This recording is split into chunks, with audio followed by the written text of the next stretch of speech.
My parents bought my brother a house the month they told me they could not spare a single cent for my 6-year-old daughter's life-saving heart treatment. She did not make it.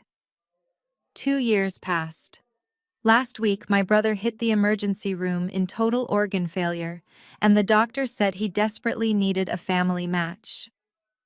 My mother turned to me, her hands clasped, tears streaming down her face, begging for a miracle. I picked up my bag, looked her dead in the eye, and said exactly one thing. The doctor stared at me in absolute shock and asked, "So that is a no?" My name is Bethany. I am 34 years old and I work as a senior healthcare financial auditor. Before I tell you how this emergency room confrontation exposed a multi-million-dollar web of lies and financial crimes, let me know where you are watching from in the comments below. Hit that like button and subscribe to the channel if you have ever had to stand up to toxic family members who demanded your unwavering loyalty while offering absolutely none in return. The sterile, blinding white lights of the intensive care unit offered no comfort to anyone in the room. The rhythmic, agonizing beeping of the heart monitor attached to my 36-year-old brother Cameron filled the small space with an overwhelming sense of urgency. Dr. Thorne stood at the foot of the hospital bed, holding a medical chart with a grim expression that commanded immediate silence. He cleared his throat and looked directly at my parents, Patricia and Richard, who were hovering anxiously near the vital signs monitor. "Cameron is in acute renal failure," Dr. Thorne announced, his voice clinical and entirely devoid of the warmth my parents usually demanded from service professionals. "Both of his kidneys are shutting down rapidly. Dialysis will only buy us a very limited window. He needs a transplant immediately, and given his extremely rare blood and tissue typing, a living family donor is his absolute only viable option right now." My mother Patricia let out a theatrical gasp and immediately collapsed against my father's shoulder. Richard wrapped his arms around her, glaring at the doctor as if kidney failure was a simple customer service issue he could resolve by demanding to speak to a manager. Then Patricia snapped her head toward me. She lunged across the small hospital room and grabbed both of my hands in a vice grip. Her heavy diamond rings dug painfully into my knuckles as she shook my arms. "Bethany," she cried out, her voice echoing shrilly down the quiet hospital hallway outside. "You are his sister. You are the only match. We share the exact same blood type. You have to save him. You have to get tested right now before it is too late." I did not flinch. I did not shed a single tear. I calmly and smoothly pulled my hands out of her frantic, grasping grip. I adjusted the strap of my leather tote bag on my shoulder, looking down at the woman who had brought me into this world with nothing but cold indifference. "I refuse," I said. My voice was completely flat, empty of any anger, sorrow, or hesitation. The silence that followed was so sudden and absolute that the beeping of Cameron's monitor seemed to echo like a warning siren.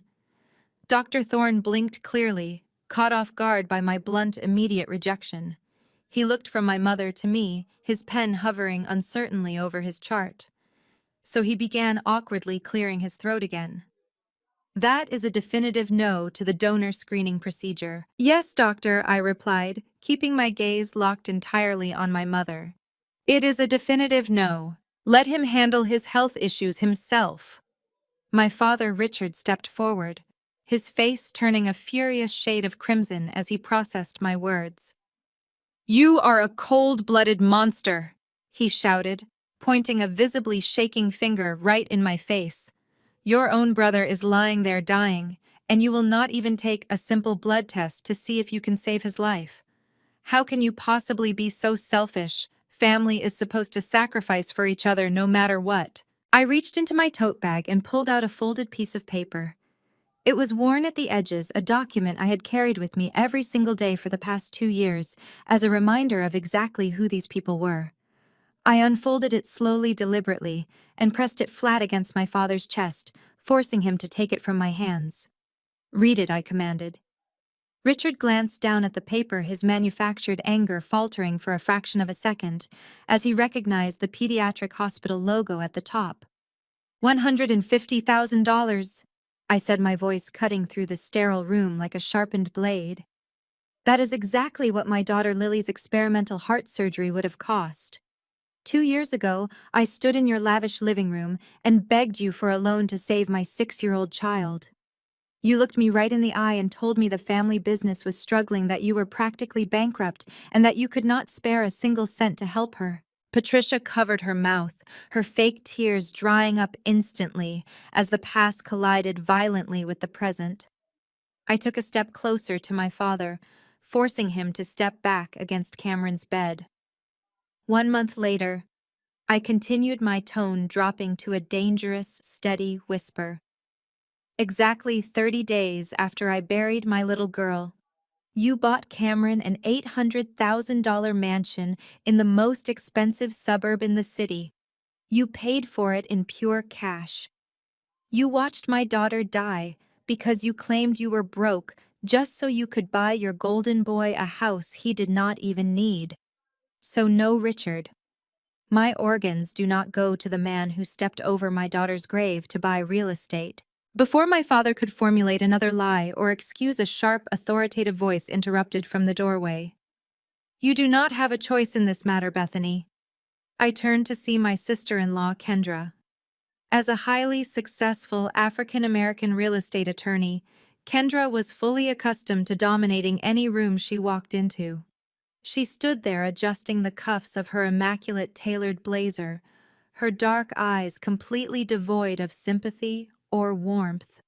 She walked confidently past the doctor and stood protectively next to my parents, crossing her arms over her chest. I am a lawyer, Bethany, she stated with an arrogant smirk playing on her lips. And I know exactly how to handle uncooperative relatives when lives are on the line. Kendra pulled her smartphone from her pocket, tapping the screen with a perfectly manicured nail as if she was already drafting an email. I can easily have a judge sign a court order for familial medical intervention by tomorrow morning. Under the duty to rescue statutes, she threatened, her voice ringing with absolute intimidating certainty. We can legally compel you to provide a tissue sample and force you to proceed with the donation process if you are a match, considering Cameron's life is in imminent danger and you are the sole viable relative. You are getting tested, Bethany, whether you like it or not. If you try to run, I will personally see to it that you are dragged into court and held in contempt. I let out a sharp, genuinely amused laugh that bounced off the sterile walls of the intensive care unit. Kendra stood there in her impeccably tailored blazer, her chin tilted up, fully expecting me to cower at the mere mention of a court order. Instead, I looked her up and down, taking in the sheer audacity of her bluff. There is no duty to rescue statute for organ donation in the United States. Kendra, I said, keeping my voice deadpan and precise. Bodily autonomy is a fundamental constitutional right. No judge in this country can legally compel a citizen to undergo invasive surgery and harvest their organs against their will, not even for a dying sibling. Did you get your law degree from the back of a cereal box? Kendra's jaw tightened. Her dark eyes flashed with sudden, unchecked rage as her bluff was completely dismantled in front of my parents. She was used to intimidating people with legal jargon, banking on their ignorance of the law. She opened her mouth to argue, but I cut her off immediately. You are a real estate attorney, I reminded her. You handle escrow accounts and property line disputes. Do not stand in a hospital and try to intimidate a senior financial auditor with fabricated medical laws. It is embarrassing for you, and it is insulting to my intelligence. How dare you speak to her that way? Patricia shrieked. My mother lunged forward, her hand raised high, aiming a vicious slap right at my face. She was fast fueled by hysterical panic over her golden child, but I had spent the last 2 years building walls of pure ice. I caught her wrist in mid-air. The heavy diamonds on her fingers dug into my palm, but I did not let go. I squeezed just hard enough to make her gasp.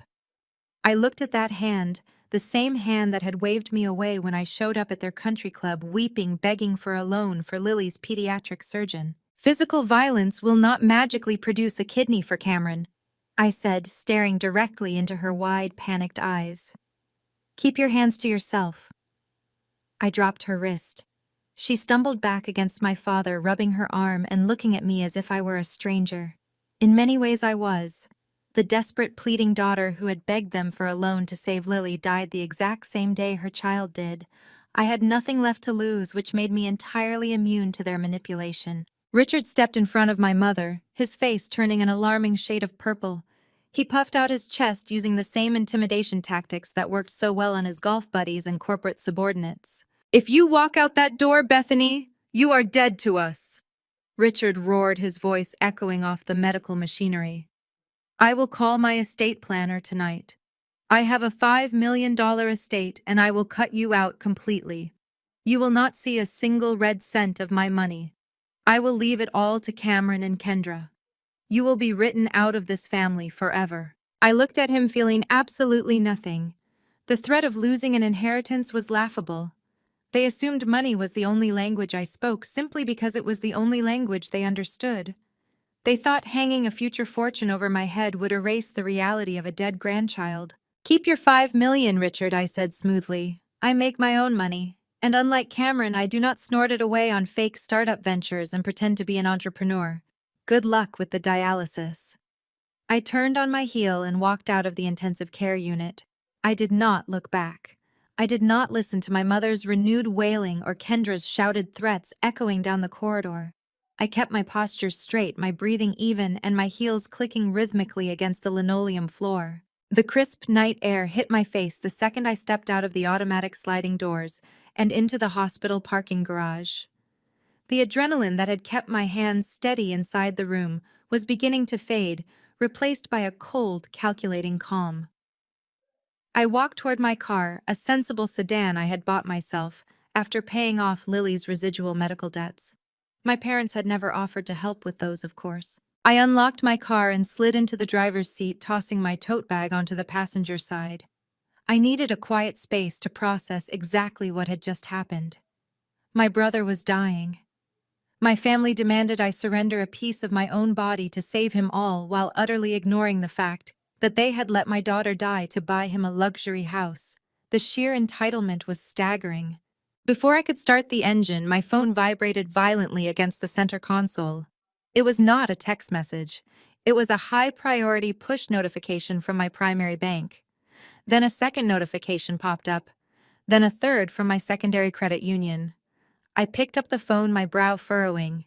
As a financial auditor, I recognized the alert type immediately. It was a total account freeze. I quickly logged into my mobile banking app using my biometric scan.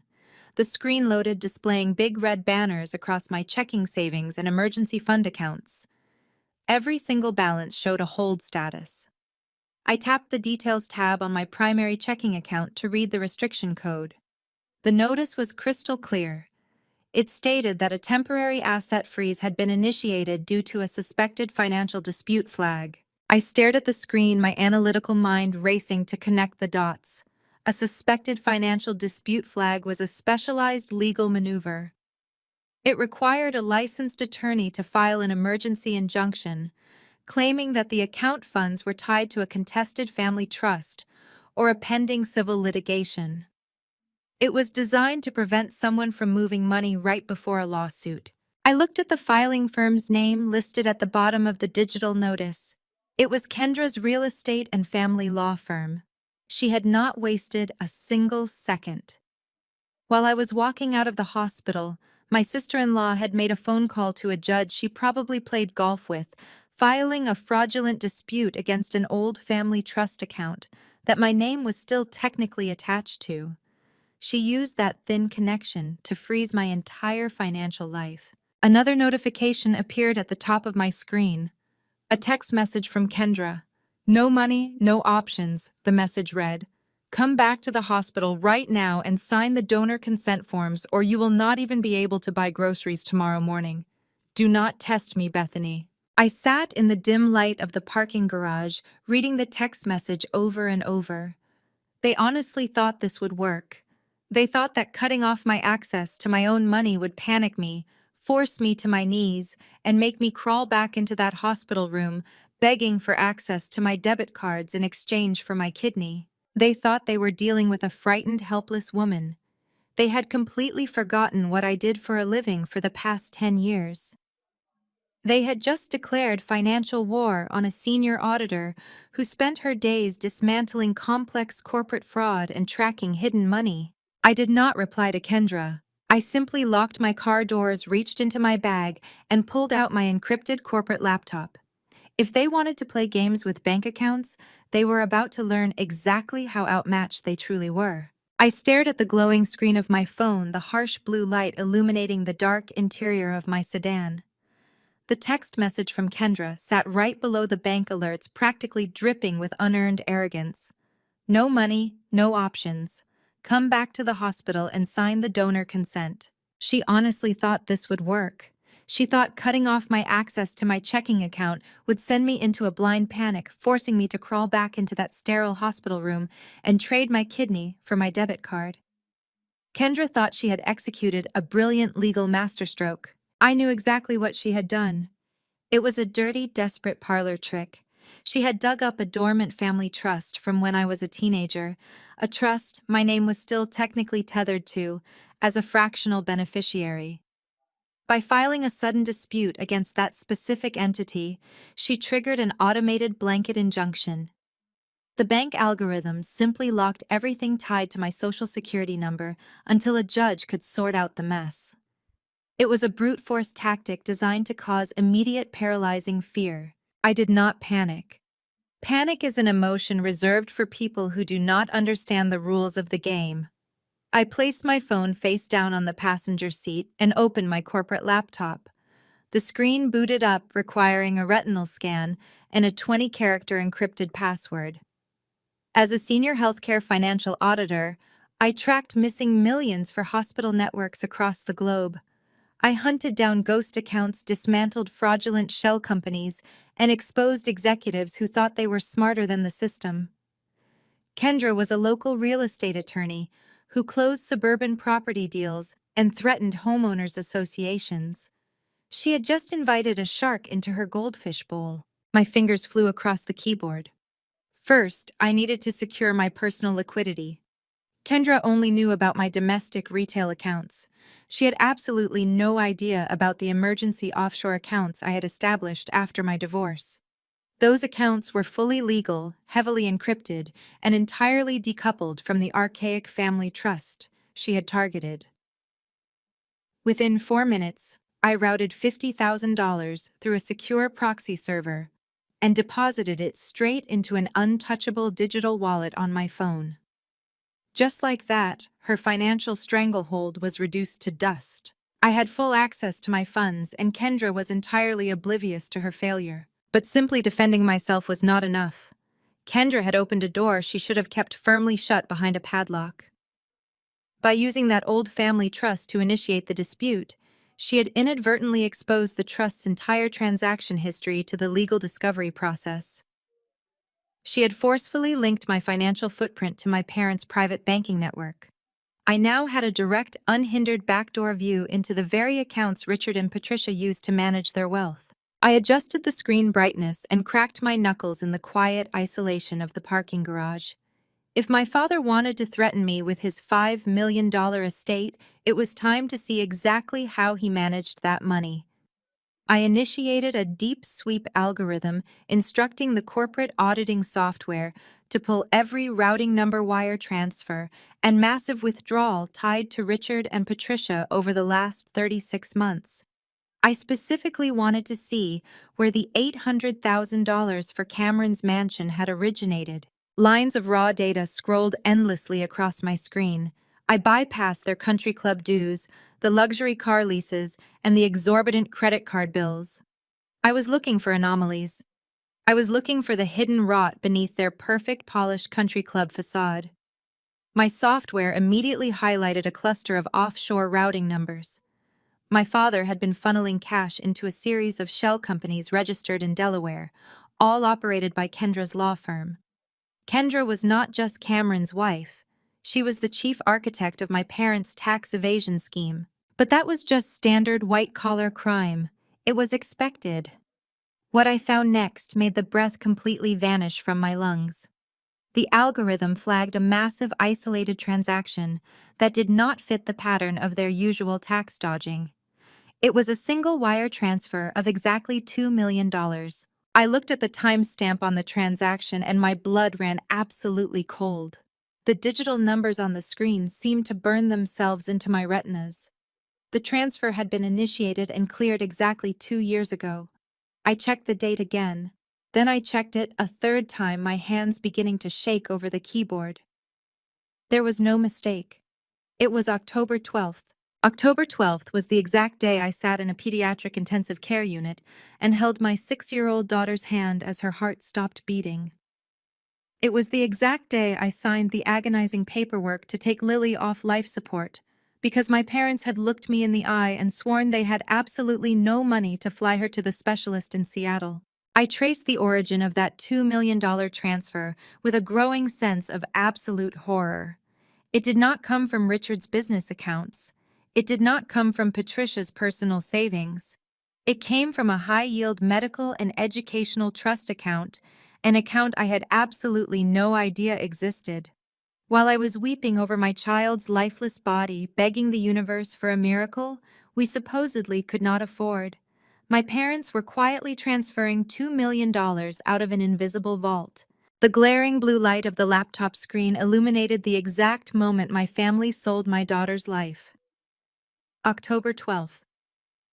$2 million extracted from a trust I never knew existed, wired out while I was sitting in a vinyl hospital chair, singing lullabies to a machine keeping my 6-year-old alive. My fingers hovered over the keyboard. As a senior auditor, I had traced corporate embezzlement across international borders. I had dismantled shadow corporations built by billionaires.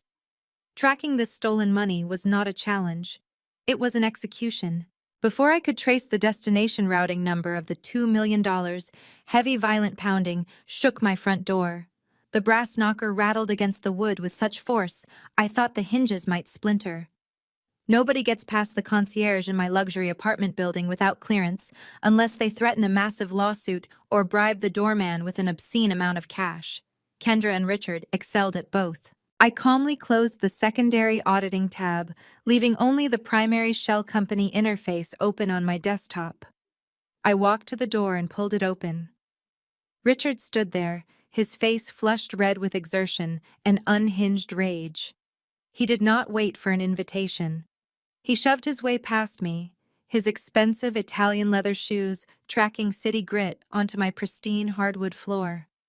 He looked around my apartment with thinly veiled disgust, clearly viewing my minimalist space as proof of the financial ruin Kendra had supposedly just inflicted upon me. "You really thought you could outsmart us?" Richard sneered, turning to face me in the center of the kitchen. "You thought you could walk out of that hospital, disrespect your mother, insult Kendra, and just go on with your life as if nothing happened." Kendra froze everything. "You have absolutely nothing. Your credit cards will bounce by morning. Your mortgage auto draft will fail. You are locked out, Bethany. You are completely broke." He reached into the breast pocket of his tailored suit jacket and pulled out a crisp, heavy piece of paper. He slapped it down onto my granite kitchen island with a sharp, aggressive smack. I glanced down. It was a certified cashier's check. The amount was written in bold, undeniable print. $500,000. "Sell your brother a kidney," Richard commanded, his voice dripping with absolute authority. "This pays off whatever debts you are drowning in. You get the surgery, you cash this check, and we never speak again. It is a clean break. You walk away rich, and Cameron gets to live. Do not pretend you have the moral high ground here. Everyone has a price, and $500,000 is more than enough for yours." I walked slowly toward the kitchen island. I did not look at his face. I kept my eyes entirely on the cashier's check. $500,000. To anyone else, it would be a life-changing lottery win. To me, it was a profound insult, a pathetic fraction of the $2 million they had stolen from my dead child. Richard crossed his arms, leaning back on his heels, a victorious smirk spreading across his face. He actually believed he had won. He believed grief and financial panic had broken my spirit. I picked up the check. The paper felt heavy, legitimate, stamped by a bank manager. I walked the 3 steps over to my stainless steel kitchen sink. I reached into the decorative bowl on the counter and pulled out the silver utility lighter I used for my candles. "What are you doing?" Richard demanded, his smirk faltering as I flicked the lighter. A bright orange flame sprang to life. I held the edge of the $500,000 check directly to the flame. The thick paper caught instantly. I held it over the sink, watching the fire eat through the bank logo, the routing numbers, and Richard's authorized signature. The bright light reflected in the dark granite of the countertops. I did not drop it until the flames licked the very tips of my fingers, letting the black ash crumble into the sink drain. I turned the faucet handle, washing $500,000 down the pipes in less than 2 seconds. "Are you completely out of your mind?" Richard screamed, stepping forward, his hands raised in absolute horror. "That was certified funds. You just burned $500,000. You are insane. You need psychiatric help." I dried my hands on a dish towel and leaned against the counter, perfectly calm. "You cannot buy me, Richard," I said, my voice dropping to a dangerous, icy register. "You cannot starve me out, and you certainly cannot intimidate me with Kendra's amateur bank freezes. I am a senior financial auditor. Did you really think I kept all my assets sitting in a joint retail bank account vulnerable to a junior real estate lawyer? My money was moved offshore 3 minutes after Kendra sent her pathetic text message." Richard stopped screaming. The color began to drain from his face as the reality of my words set in. He looked at me, truly looked at me, and finally realized he was not dealing with a grieving, submissive daughter anymore. He was dealing with a woman who had nothing to lose. But speaking of money, I continued walking over to my kitchen table where my encrypted laptop sat open. I tapped the spacebar to wake the screen. "I think we need to have a very serious conversation about your retirement strategies and your recent tax filings." I picked up the laptop and rotated it seamlessly so the screen faced him directly. The high-definition display illuminated his pale, terrified face. On the screen was a fully mapped diagram of his hidden financial network. It displayed the exact routing numbers, the shell company names, and the real-time balances of his completely undeclared Cayman Island accounts. Accounts that held millions of dollars strictly hidden from the Internal Revenue Service. It showed the exact flow of illicit cash he used to fund his lavish country club lifestyle while claiming he was too broke to save his granddaughter. Richard staggered backward, his shoulder hitting the stainless steel refrigerator door with a heavy thud. His mouth opened, but no sound came out. The arrogant, wealthy patriarch was entirely gone. In his place was a man realizing that the daughter he had dismissed and abused was actually a financial predator who now held the absolute keys to his total destruction. Richard's face contorted as the reality of the glowing screen set in. The secret Cayman accounts, the offshore shell entities, the millions in hidden funds. His entire fraudulent empire was laid bare on my kitchen table. The shock in his eyes rapidly morphed into cornered, desperate rage. He let out a guttural sound and lunged across the granite island, his heavy hands clawing blindly for my encrypted laptop. I anticipated the move.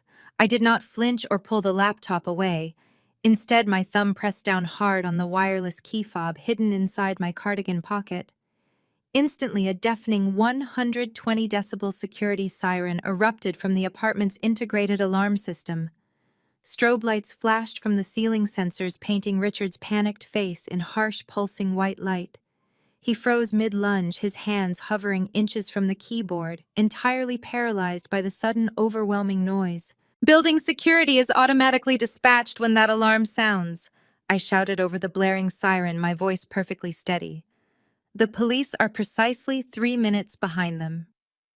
"Are you absolutely sure you want to be standing in my kitchen when they arrive to take your statement?" Richard stumbled backward, his chest heaving as the piercing alarm echoed off the walls. He looked frantically at the front door, then back at me, his face twisted in pure, unadulterated hatred. "I will destroy you!" he roared, his voice barely cutting through the siren. "You are out of your depth, Bethany. I will crush you until you have nothing left.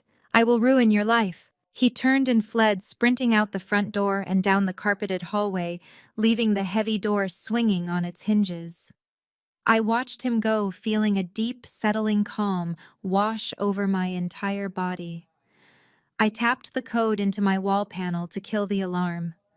The silence that rushed back into the apartment was absolute. I walked over to the door, locked the deadbolt, and returned to my kitchen table. I knew exactly what would happen next. Richard and Kendra were cornered animals. They could not change the fact that I had seen their offshore accounts, but they could attempt to discredit the source. Kendra was a lawyer. She would weaponize her license and the legal system to try and neutralize me before I could take the evidence to the authorities. She would aim directly for my career. I spent the next 3 hours preparing for war. I isolated the transaction logs connecting Kendra's law firm to Richard's Cayman Island accounts. I downloaded the horrifying timestamp of the $2 million transfer that occurred on the exact day I took my daughter off life support. I compiled the digital paper trail into a tightly organized, heavily encrypted file and transferred it onto a brushed metal flash drive. The next morning, I walked into the downtown headquarters of my auditing firm right at 8 o'clock. The corporate office usually buzzed with the low hum of financial analysts and ringing phones, but the atmosphere felt distinctly shifted as I swiped my badge at the glass turnstiles. I noticed two junior auditors abruptly look away as I walked past their cubicles. Before I even reached my corner office, Marcus, the managing director of the firm, stepped into the hallway. His expression was incredibly rigid, his shoulders tense under his tailored suit. Bethany Marcus said, his tone entirely stripped of its usual morning warmth. "Do not go to your desk. We need you in conference room A right now." I followed him down the glass-paneled corridor without a single word of protest. When Marcus opened the heavy door to the conference room, I saw Sarah, the head of human resources, sitting at the long mahogany table. In front of her sat a thick physical manila folder. I immediately recognized the embossed gold foil letterhead peeking out from the top page. It was the official stationery of Kendra's real estate and family law firm. "Please have a seat," Sarah instructed, gesturing to the leather chair opposite her. She folded her hands over the file, looking at me with a mixture of professional detachment and deep concern. I sat down, keeping my posture impeccably straight and my expression completely neutral. I placed my leather tote bag on the floor next to my chair and waited. "Bethany, this is an incredibly serious matter." Sarah began, her voice tight. "We received a courier delivery early this morning containing a formal legal and ethical complaint filed by a licensed attorney. The allegations within this document are severe." Marcus remained standing near the window, his arms crossed over his chest. "The complaint claims that you have been utilizing our proprietary corporate auditing software and database access to conduct unauthorized illegal searches into the private finances of your family members." He explained, his voice heavy with disappointment. "The attorney represents your father and brother, and she states you are engaging in targeted cyberstalking to execute a personal vendetta against your family." Sarah tapped the thick folder. "The attorney is demanding your immediate termination for gross misconduct and violation of the Computer Fraud and Abuse Act. Furthermore, she has attached a drafted complaint that she intends to file with the state licensing board by the end of the business day. She is demanding that your CPA and auditing licenses be permanently revoked." I maintained absolute silence, letting their words hang in the sterile air of the conference room. Kendra had played her hand exactly as I predicted.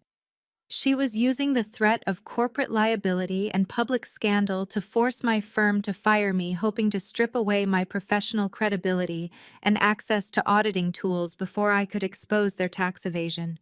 It was a vicious, calculated corporate assassination attempt. "If these allegations are true, it represents a catastrophic breach of our firm's ethical protocols." Sarah continued, her gaze boring into me. "Using company resources to illegally dig into private accounts is a fireable offense, Bethany. It exposes the entire firm to massive liability." Marcus walked over to the table and rested his hands on the polished wood. He looked down at me, his face grim and deeply regretful. "Bethany, they sent us digital logs that serve as proof of your unauthorized searches into their trust accounts last night," Marcus said, letting out a heavy sigh. "Given the severity of the evidence provided by this attorney, I am afraid I have to suspend you, pending a full internal investigation into your user activity." I held up my hand, stopping him mid-sentence. My movement was so sharp and authoritative that Marcus actually blinked and fell silent. I reached into the pocket of my blazer and pulled out the brushed metal flash drive. I placed it onto the mahogany table and smoothly slid it across the polished surface. It came to a stop perfectly centered between Marcus and Sarah. "Do not suspend me just yet, Marcus," I said, keeping my voice dangerously calm and utterly devoid of fear. "I highly recommend you plug that drive into a secure terminal. Kendra did not send you a complaint about unauthorized searches. She sent you a desperate smokescreen because she is terrified. Look at what I found they were hiding from the IRS." Marcus stared at the screen, his seasoned auditor eyes scanning the meticulously organized data files I had compiled. The silence in the conference room, stretched out heavy and absolute, broken only by the hum of the ventilation system. Sarah leaned in closer, her initial defensive posture completely vanishing as she processed the sheer scale of the financial rot displayed in front of her. "This is a meticulously structured offshore tax evasion syndicate," Marcus said, his voice dropping to a harsh whisper. He scrolled past the Delaware shell companies and stopped squarely on the $2 million wire transfer. He looked up at me, the threat of suspension entirely forgotten. "The attorney who filed the ethics complaint against you is the registered agent for these offshore entities. She is actively orchestrating federal tax fraud." I nodded, keeping my hands folded calmly on the table. "Kendra is using her legal license to launder my parents' undeclared income. She filed that complaint to force you to terminate my access before I could hand this over to the Internal Revenue Service. If you fire me now, Kendra will argue that this firm fired a whistleblower to protect wealthy clients. But if you back me, we dismantle a massive criminal enterprise." Marcus did not hesitate. He closed the folder containing Kendra's fabricated ethics complaint and pushed it to the center of the table. "Keep digging, Bethany," he commanded. "I am lifting all internal restrictions on your auditing credentials. Trace every single dime they moved. If this law firm attempts to contact us again, our corporate counsel will inform them that they are currently the subject of an active federal financial crimes investigation." I walked out of the corporate headquarters feeling a surge of pure, unadulterated power. I had neutralized Kendra's legal attack and secured the full backing of my firm. As I unlocked my car door, my phone vibrated in my pocket. The caller ID flashed with my mother's name. I let it ring out, stepping into the driver's seat and pulling the door shut. Seconds later, a voicemail notification popped onto the screen. I pressed play, and Patricia's hysterical, sobbing voice filled the quiet interior of my car. "Bethany, please, you have to come right now," my mother wailed, her breath catching in perfectly timed gasps. "Cameron is coding. His organs are completely shutting down, and the hospital said there is nothing more they can do. We brought him home to his house. We hired a private concierge doctor to keep him comfortable. He only has hours left to live. Please, Bethany, put aside your anger. Just come to the house and say goodbye to your brother." The voicemail clicked off. I sat perfectly still, staring out the windshield. It was a spectacular performance, but it was a blatant, transparent lie. A patient actively coding from acute renal failure is not discharged to a residential home for comfort care. They are kept in the intensive care unit on life support. Furthermore, my parents were far too image-conscious to let their golden child die on a living room sofa. I knew exactly what this was. It was a trap. They were desperate, cornered, and entirely out of options. But it was also an unprecedented opportunity.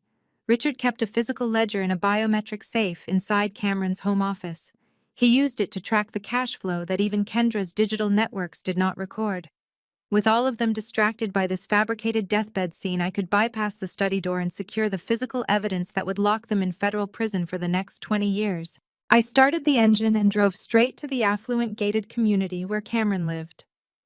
The $800,000 mansion loomed at the end of a manicured cul-de-sac, a towering monument to my daughter's stolen future. I parked in the circular driveway, stepped out of my car, and walked up to the heavy mahogany front doors. I did not knock. I turned the handle and pushed the doors open, stepping into the grand foyer. The scene waiting for me in the living room was not a tragic vigil.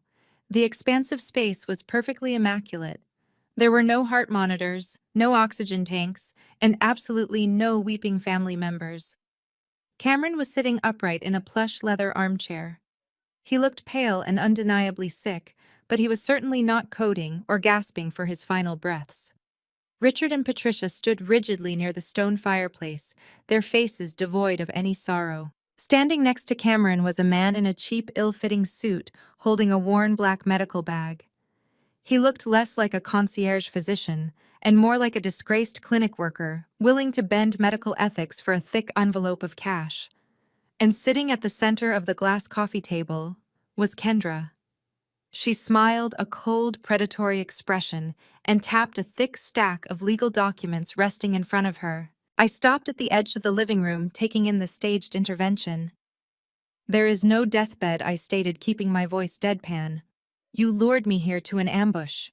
We brought you here to be reasonable," Richard growled, stepping forward. "You burned $500,000 last night, Bethany. You proved you are completely unhinged. We are not giving you another choice."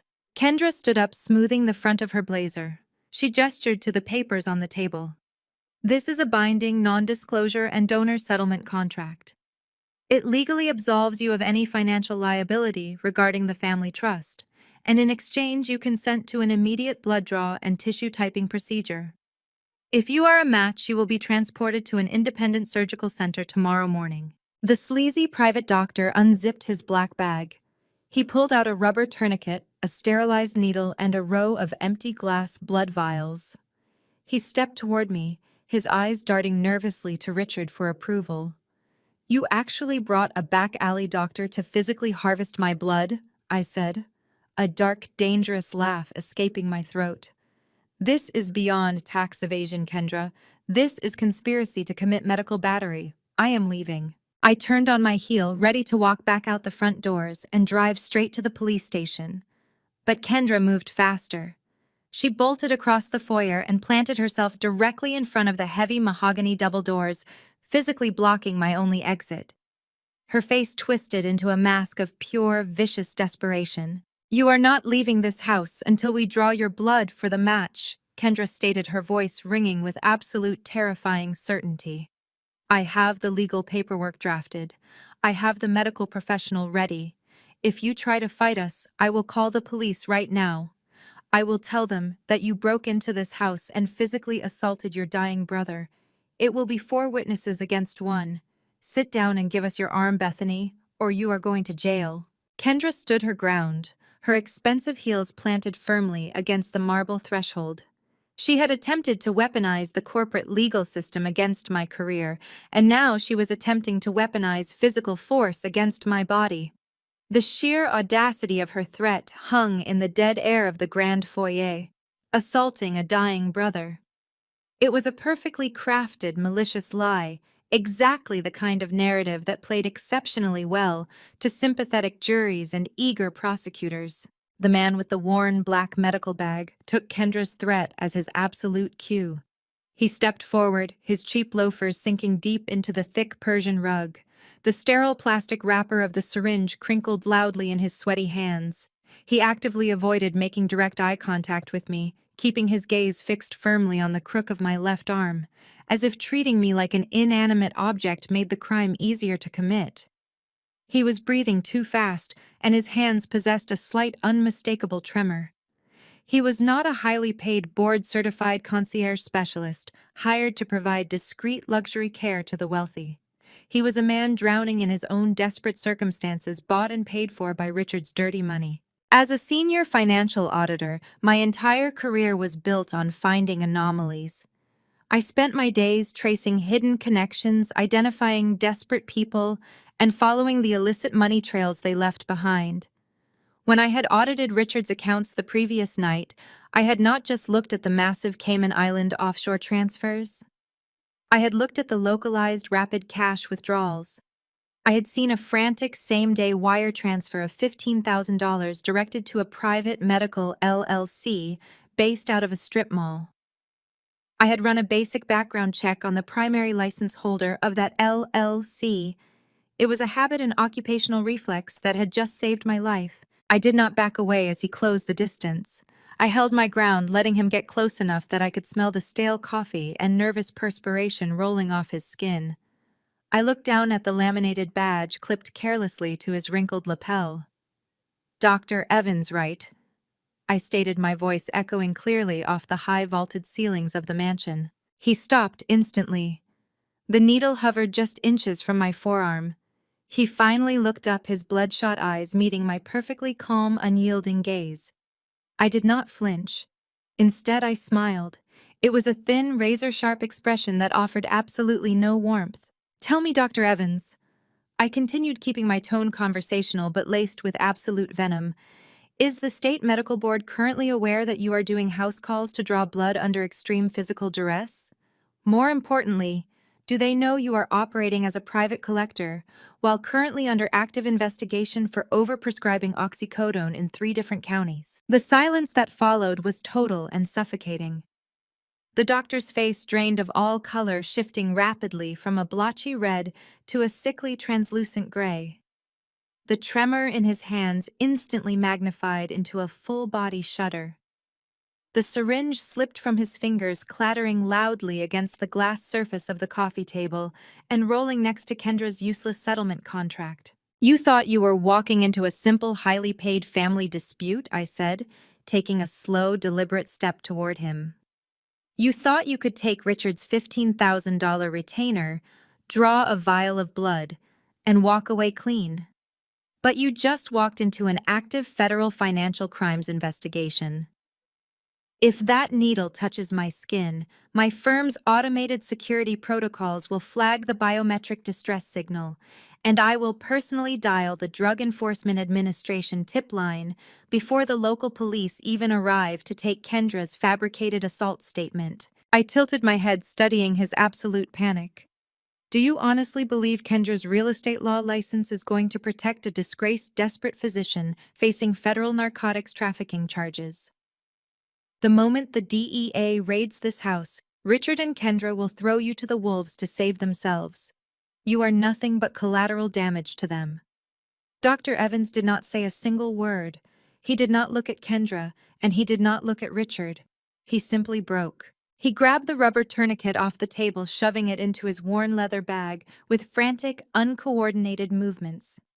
He zipped the bag shut with a sharp, violent pull, his breathing ragged and panicked.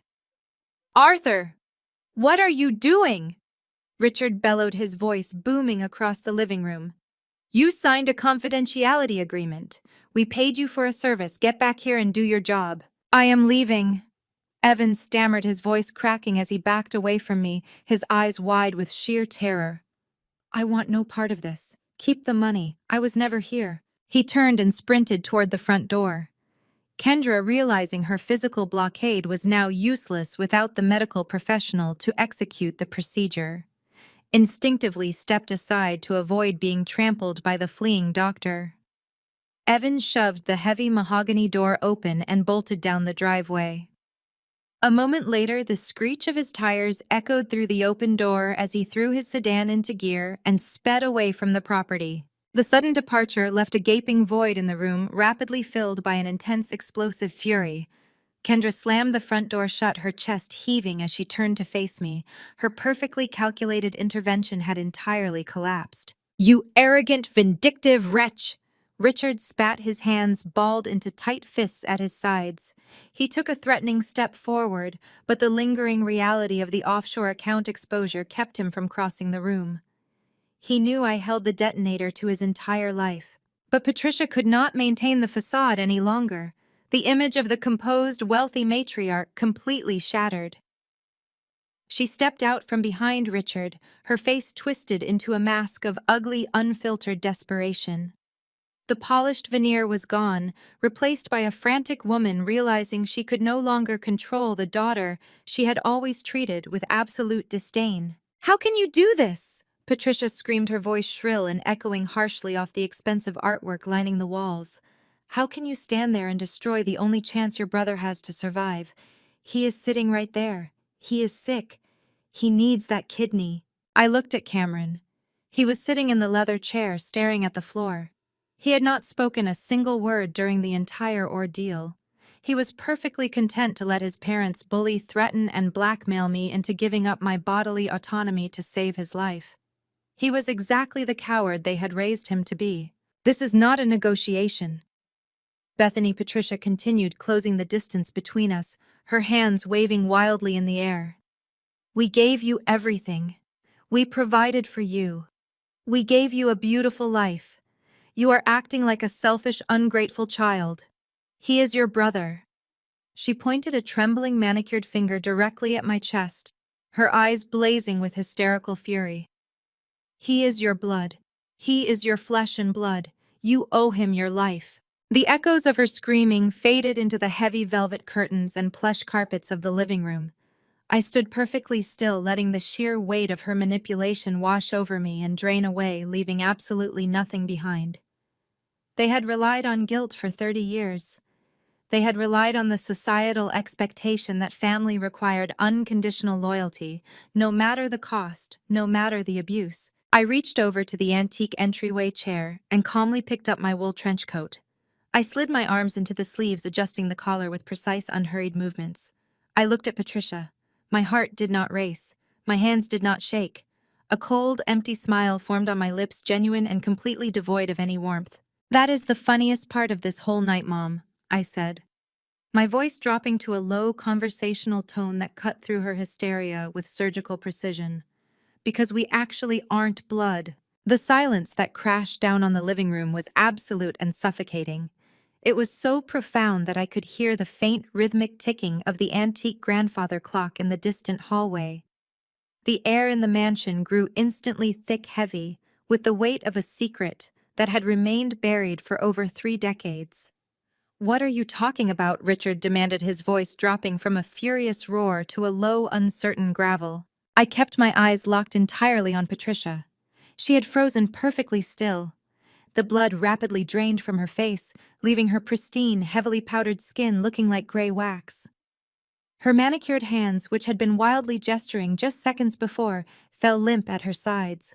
When my daughter got sick, I said, my voice resonating with a terrifying icy clarity in the quiet room. When Lily was first diagnosed with her condition, the specialists at the hospital needed a complete, comprehensive genetic map. They needed to cross-reference every possible hereditary marker to find a viable organ donor. Because I was desperate to save my child, I authorized a full deep-sequence DNA panel for our entire immediate family. I needed to know exactly where the genetic anomalies originated. I took a slow, deliberate step toward the center of the room. I never told you the full results of those tests. I never had the chance because you froze my assets and forced me to watch my daughter slip away. But the laboratory flagged a massive, undeniable discrepancy in the paternal haplogroup. I turned my gaze away from my mother and looked directly into Richard's confused, widening eyes. Cameron does not possess a single strand of your DNA, Richard, I stated, delivering the words like a physical blow. He is not your biological son. He is the product of Mom's prolonged affair with your old boss at the real estate brokerage. You know the one. The man she claimed was just a very supportive mentor early in your marriage. Richard did not speak. His breathing stopped entirely. He looked at me, his brow furrowed in fierce denial, but the sheer, unwavering conviction in my voice forced him to seek confirmation. Slowly, as if moving underwater, Richard turned his head to look at his wife. Patricia, Richard whispered. His voice cracked, sounding incredibly fragile for a man who prided himself on absolute dominance. Tell me she is lying. Tell me this is just another one of her vindictive games. Patricia could not look at him. She stared at the expensive Persian rug beneath her feet. Her lips trembled violently.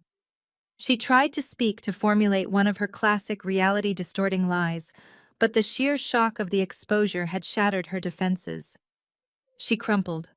Her knees gave out, and she collapsed heavily onto the edge of the velvet sofa, burying her face in her hands. It was just one time Patricia sobbed a pathetic, desperate wail that echoed through the grand room. You were always traveling for work, Richard. You were always closing deals. I was so lonely. It meant absolutely nothing. I swear it meant nothing. The illusion of the perfect superior family disintegrated in a fraction of a second. The impact of her confession hit the room like a localized earthquake.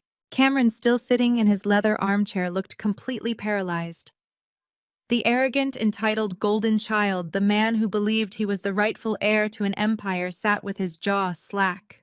He looked back and forth between the man who raised him and the mother who had just revealed his entire existence was a fraud. Richard let out a sound that was less human and more like a wounded animal. His face flushed a dark, dangerous crimson. The veins in his neck bulged against his starched white collar. He stepped toward Patricia, towering over her as she wept onto the sofa cushions. 32 years. Richard screamed, the sheer volume rattling the crystal glasses on the bar cart. I gave him my name. I funded his lavish lifestyle. I built an empire for him to inherit. I paid for everything, and he is not even mine.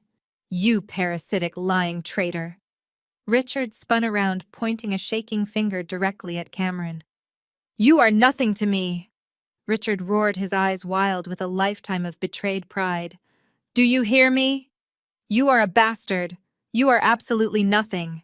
Cameron shrank back into his chair, physically recoiling from the man he had called his father. I am calling my legal team the second the sun comes up, Richard declared, pacing the floor like a caged predator.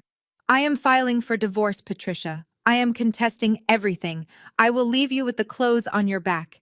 And you, he spat, glaring at Cameron. I am removing you from the family trust. I am tearing up the wills, the deeds, and the corporate successions. You are cut off entirely. You will not see a single dime of my money.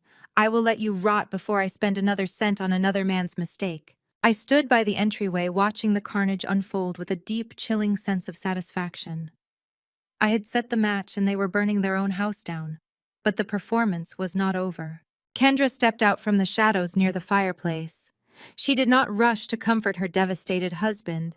She did not offer a single word of sympathy to her weeping mother-in-law. Instead, she walked directly into the center of the room, placing herself squarely between Richard and Cameron. Her eyes were not filled with tears. They were flashing with cold, ruthless ambition. You are not going to do any of that, Richard Kendra stated.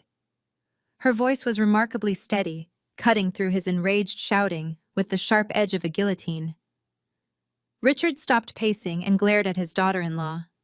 Excuse me, he snarled. You do not tell me what to do in my own house. Watch me cut him off. You cannot cut him off, Richard Kendra replied, a dark, terrifying smile slowly spreading across her face.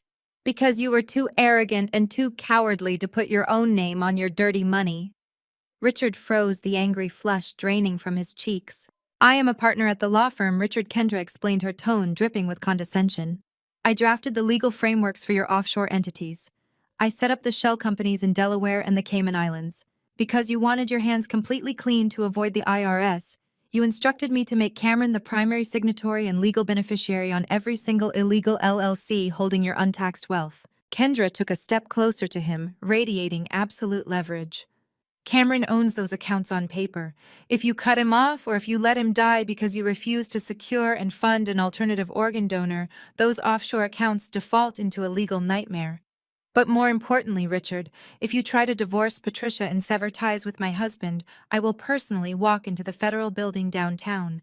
I will hand every unredacted document, every wire transfer receipt, and every tax evasion file directly to the federal authorities. The silence returned, but this time it belonged entirely to Kendra. If you turn your back on him, Kendra whispered, her eyes locking onto Richard with lethal intent, you will die in a federal prison. I turned my back on the absolute chaos I had ignited and walked out the heavy front doors. The crisp night air hit my face, washing away the suffocating tension of that mansion. Behind me, the muffled sounds of Richard screaming at Patricia and Kendra, barking legal threats, echoed through the expensive windows. Let them tear each other to shreds, I thought, sliding into the driver's seat of my car. I turned the key, the engine purring to life, and drove down the manicured driveway.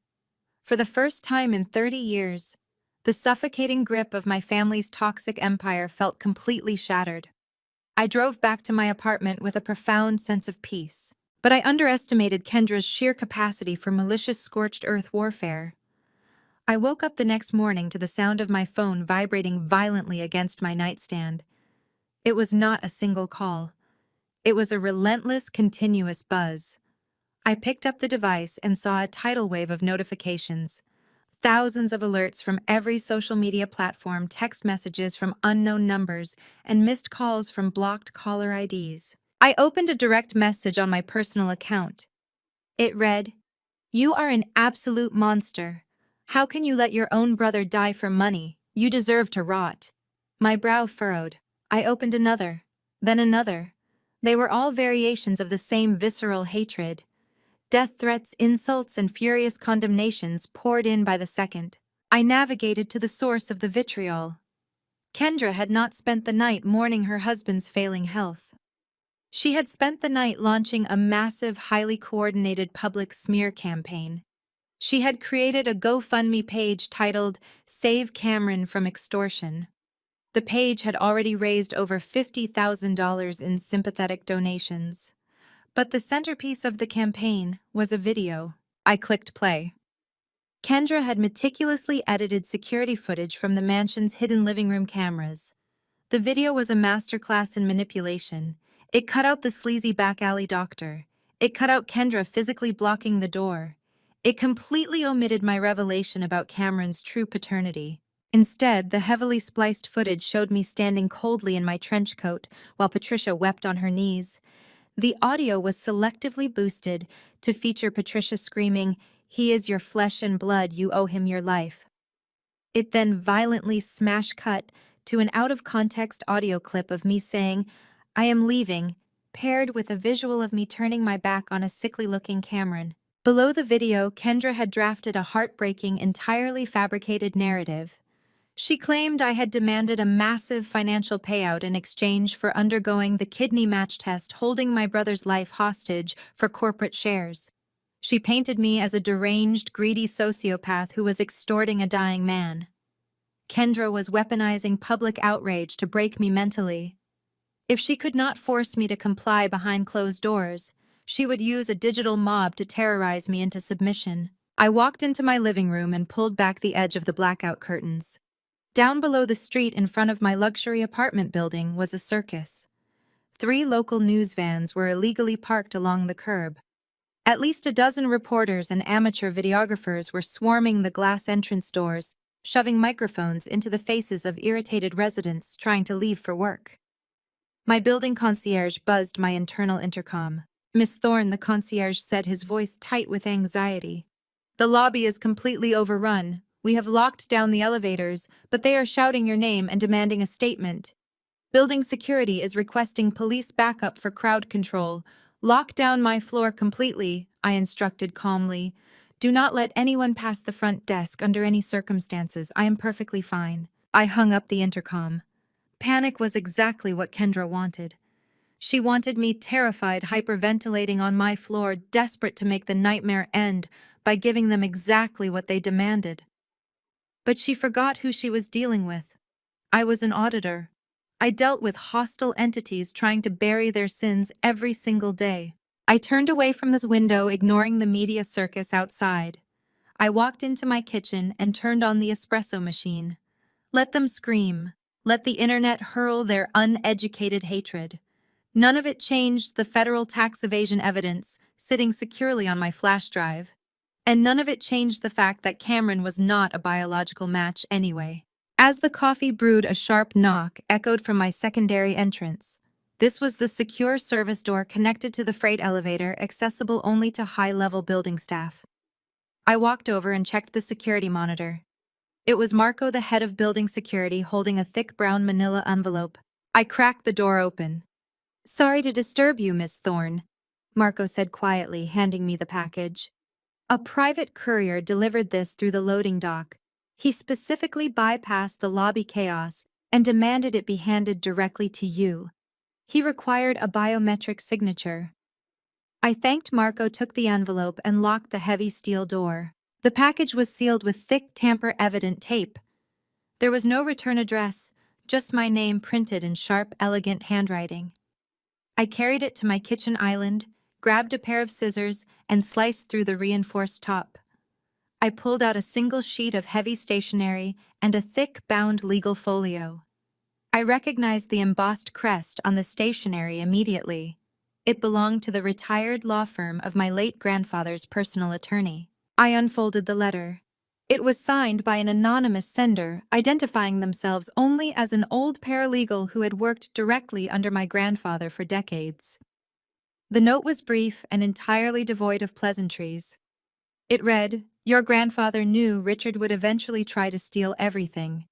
He instructed me to hold these in a secure vault until Richard proved he was moving against your assets. Given the spectacle on the morning news that day has clearly arrived." My heart beat a slow, heavy rhythm against my ribs. I set the note aside and picked up the bound folio. The leather cover was worn, but the pages inside were perfectly preserved. I opened to the first page. They were the original, unredacted documents of my grandfather's estate trust. For years, Richard had claimed the estate was dissolved, citing complex corporate losses and bad investments to justify absorbing my grandfather's wealth into his own holding companies. He had produced court-stamped documents proving the money was gone. But as my trained eyes scanned the original trust stipulations and the irrevocable transfer clauses, the final piece of the puzzle snapped violently into place. Richard had not just lied about the trust. He had committed massive generational fraud to steal it. And the true legal beneficiary of the entire multi-million-dollar estate was not Richard, and it certainly was not Cameron. The true legal beneficiary was my daughter Lily. I stared at the heavy embossed pages, my breath catching painfully in my throat, as the meticulously typed paragraphs spelled out the undeniable truth. My grandfather had completely bypassed his own son. He had foreseen Richard's insatiable greed, Patricia's enabling compliance, and the toxic entitlement that poisoned their household. To protect his legacy, he had established a bulletproof, irrevocable $2 million trust fund. It was explicitly and exclusively designated for Lily's healthcare, her education, and her future security.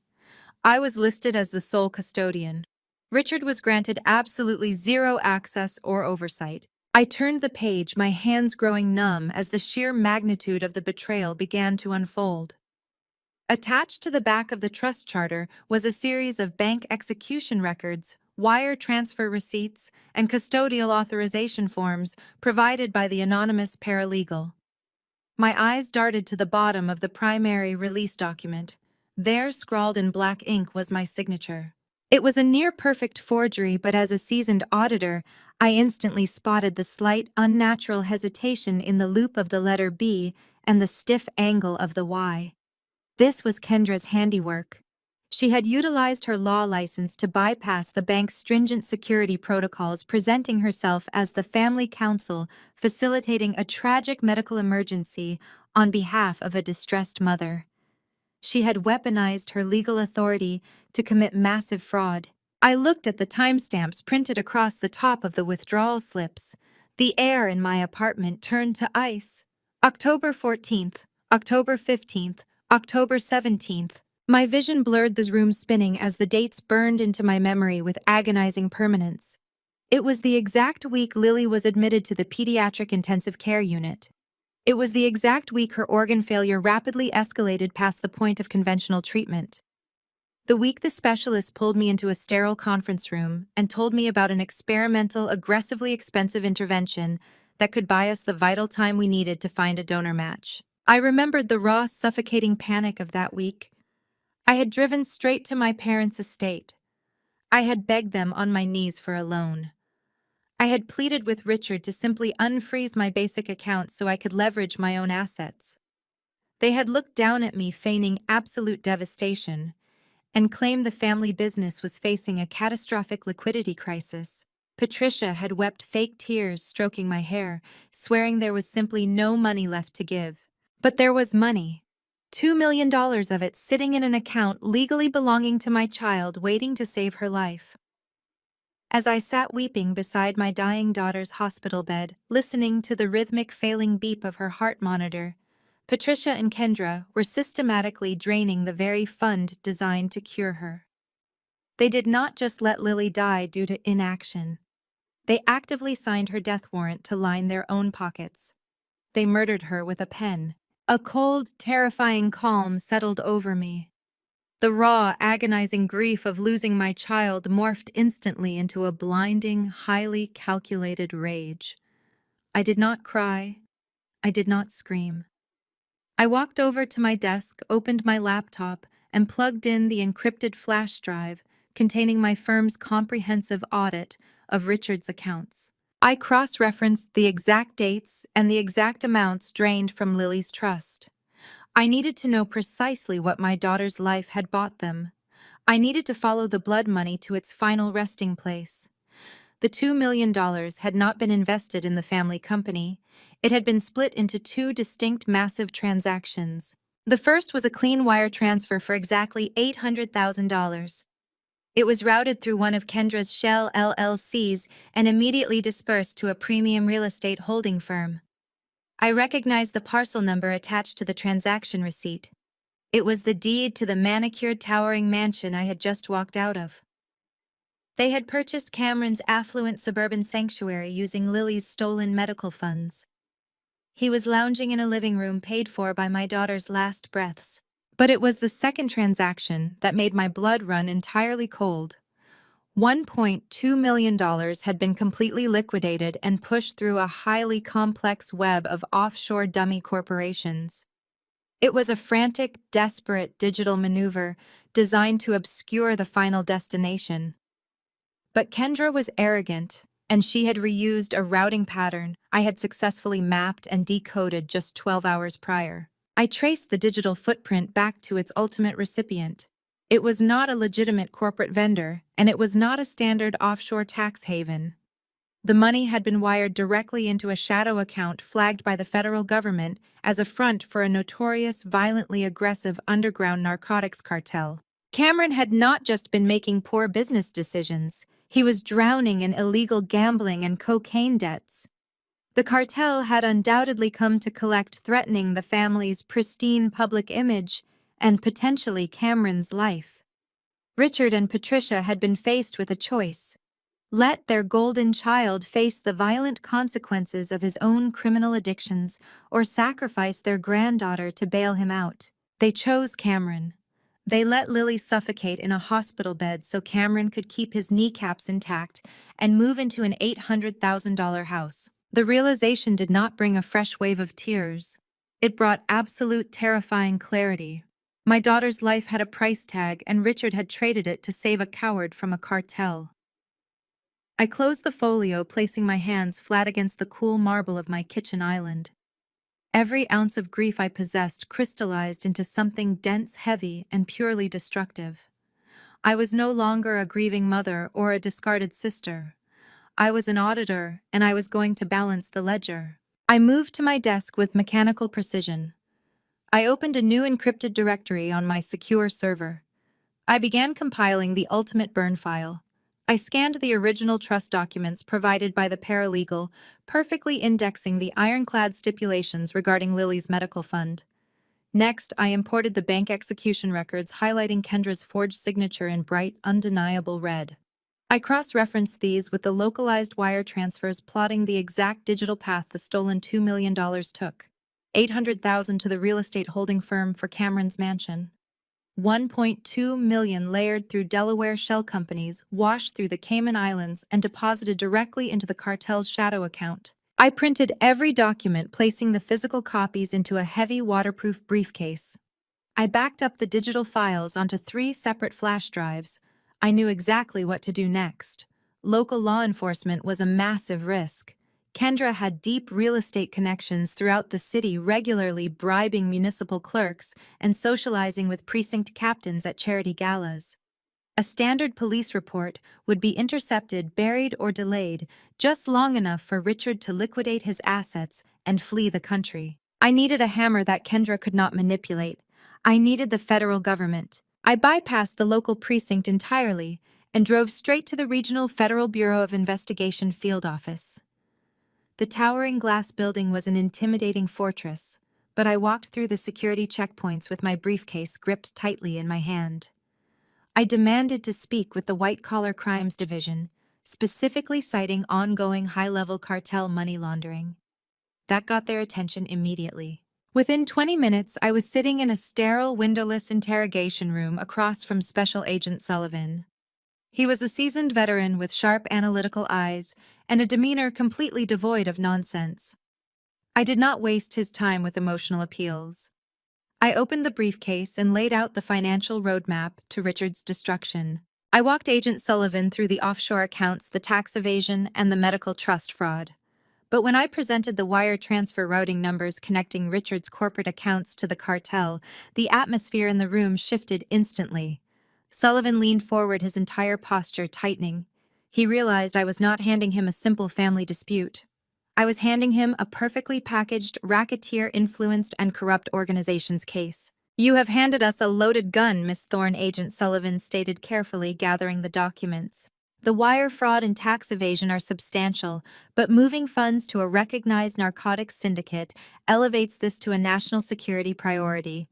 We are opening an active investigation immediately. Do not confront them. Do not alert them that we are watching." I nodded, leaving the FBI office with a profound sense of shifting power. The federal gears were finally turning. When I returned to my secure apartment, my phone illuminated with a new, highly unusual notification. It was a direct message from a burner account containing a single hyperlink. I clicked it. My screen filled with a live video feed broadcast from inside Cameron's mansion. He was lying in a hospital bed they had moved into the guest suite. The rhythmic mechanical hum of a dialysis machine dominated the audio. Cameron looked gray, his skin practically translucent, his chest rising in shallow, labored gasps. He was deteriorating far faster than I had anticipated. Kendra stepped into the frame. She stared directly into the camera lens, holding a damp washcloth against Cameron's forehead. Her performance was sickeningly sweet, calculated entirely for whatever audience she planned to show this footage to later. "Bethany, please," Kendra pleaded, forcing a tremble into her voice. "Look at your brother. He is out of time. We know you are hurt and we know you are angry about the past. But you can be the hero today. You can save him. Put the resentment aside and come to the surgical center. Do not let him die just to prove a point." She was recording this to paint me as the villain holding the cure. She wanted digital proof of my refusal to cooperate, hoping to leverage it in the court of public opinion, or perhaps use it to justify whatever insane legal maneuver she was planning next. I stared at the pathetic display.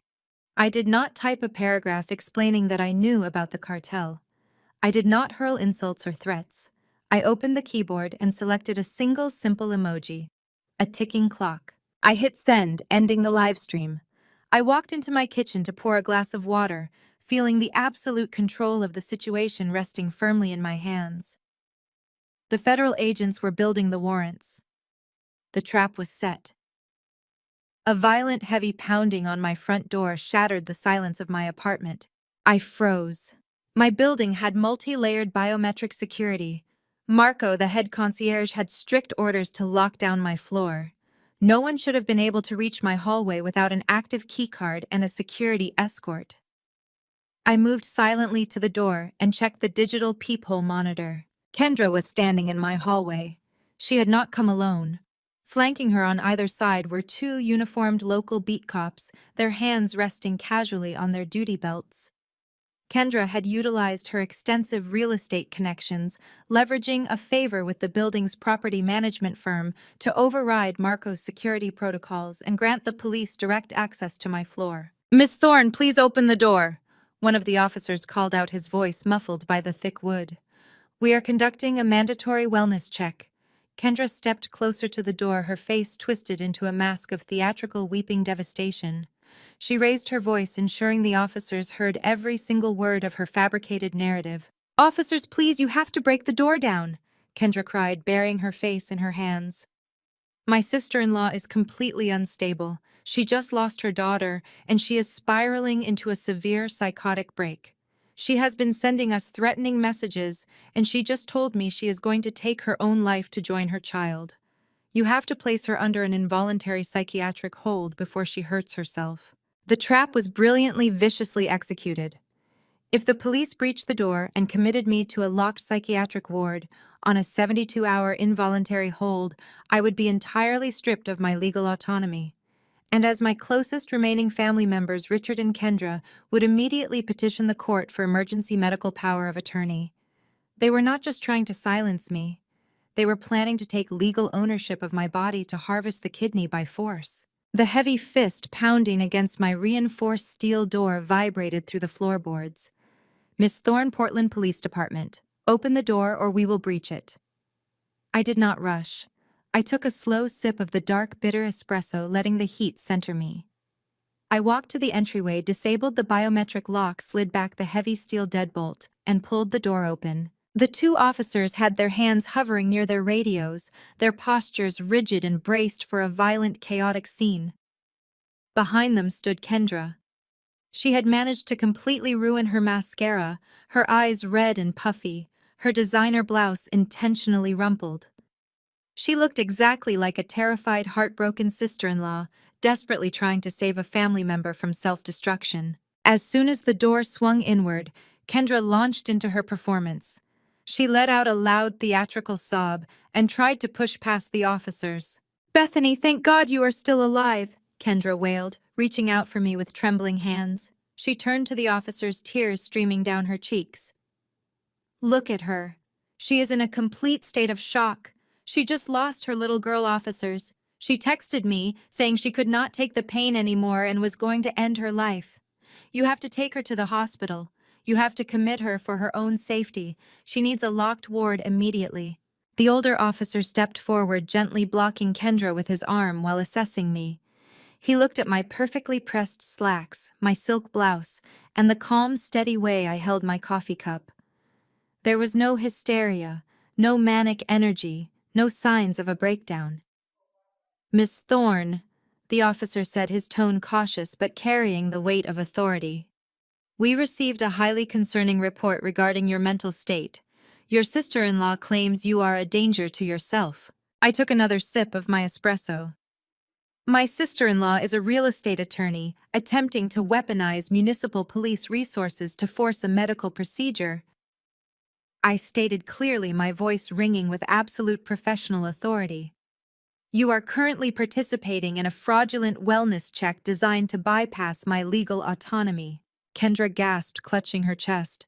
"Listen to her, she is completely paranoid. She is having a psychotic break. Please, you have to restrain her before she does something irreversible." "I am going to reach into my foyer console drawer," I told the officers, keeping my eyes locked entirely on the older cop. "I am retrieving a single bound folder, that is all." The officer nodded slowly. I opened the oak drawer, pulled out a blue linen folder, and handed it directly to him.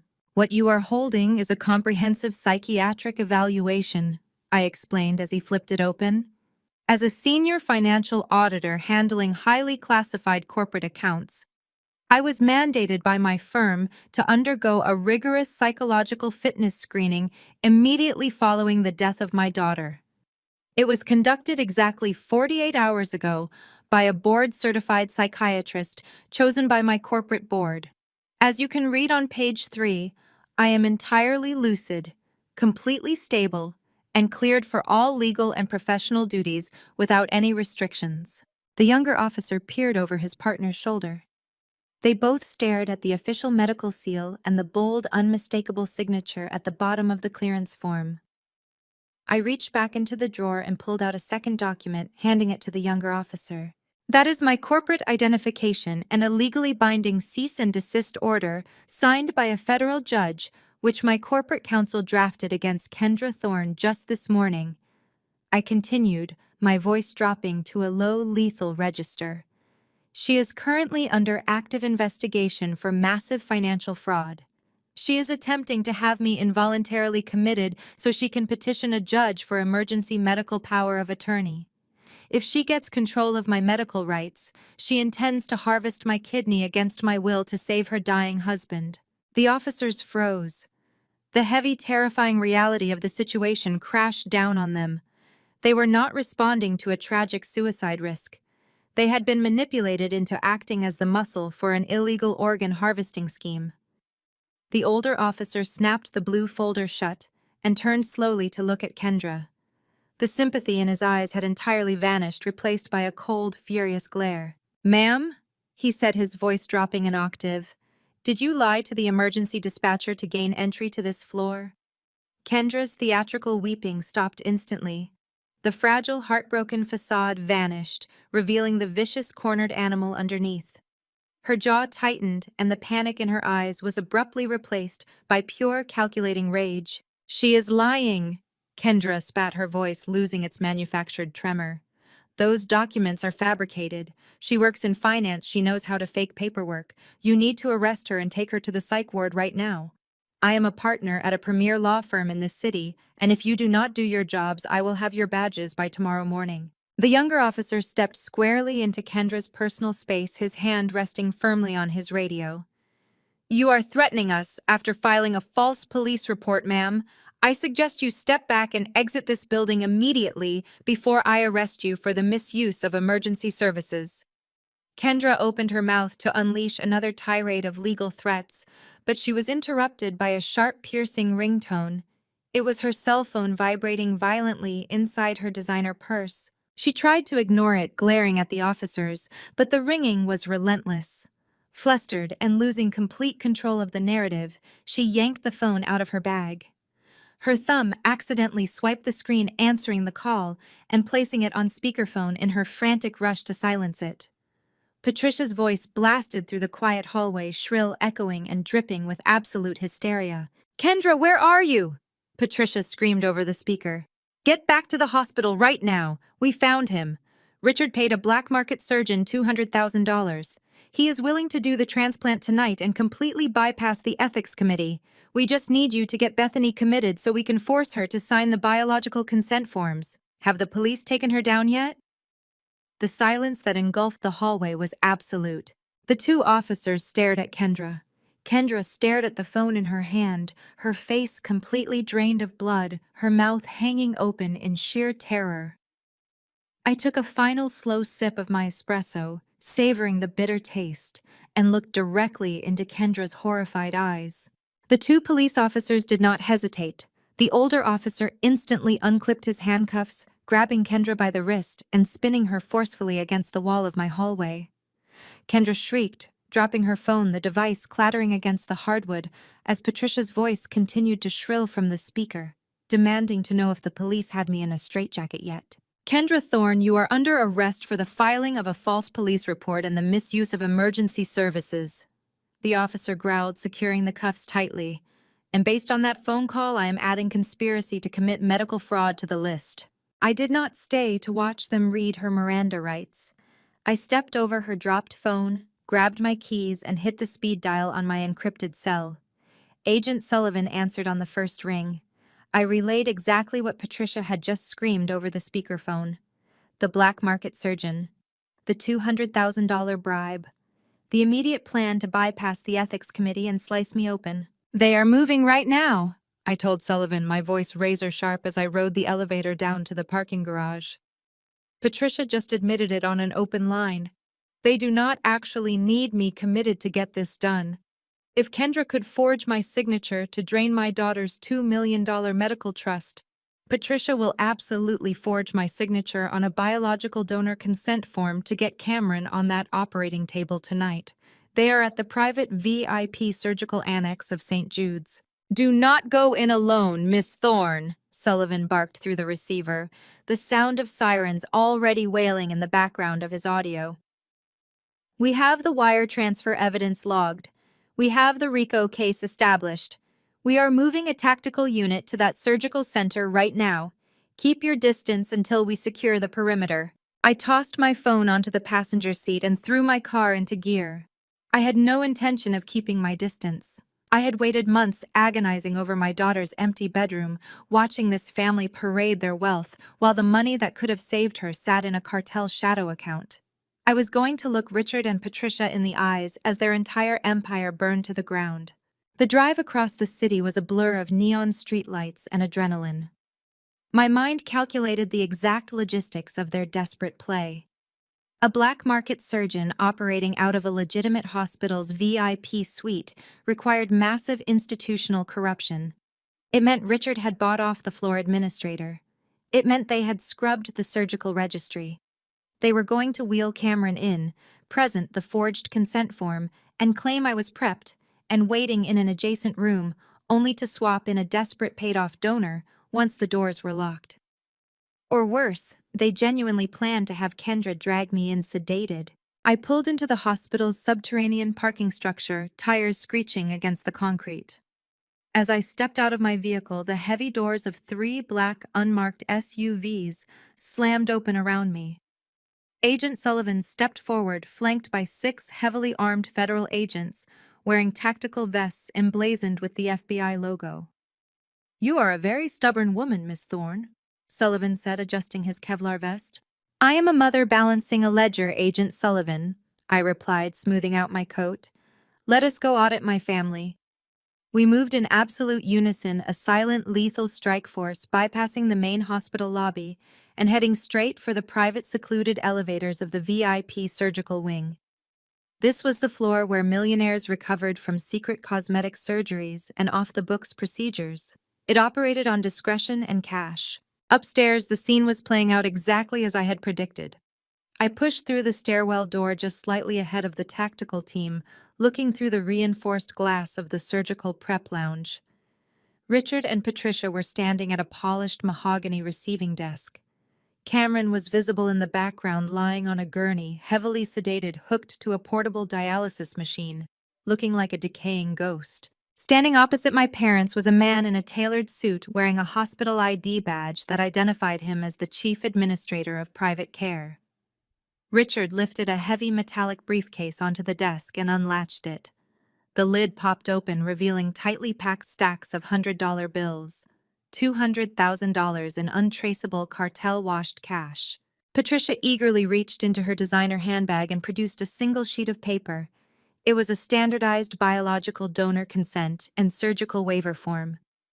At the bottom, glaring in black ink, was my forged signature. "Here is the consent form," Patricia said, her voice shaking with toxic entitlement. "Bethany signed it this morning. She is already downstairs in the secondary prep room. Just take the money, bypass the ethics committee verification, and get my son into the operating theater right now. If we wait for the standard board approval, he will not make it through the night." The administrator eyed the briefcase of cash, a greasy, complicit smile spreading across his face. He reached out his fingers, grazing the forged document. "Well, if the paperwork is in order and the facility fee is paid, we can expedite the procedure immediately. Let us get him prepped." I did not knock.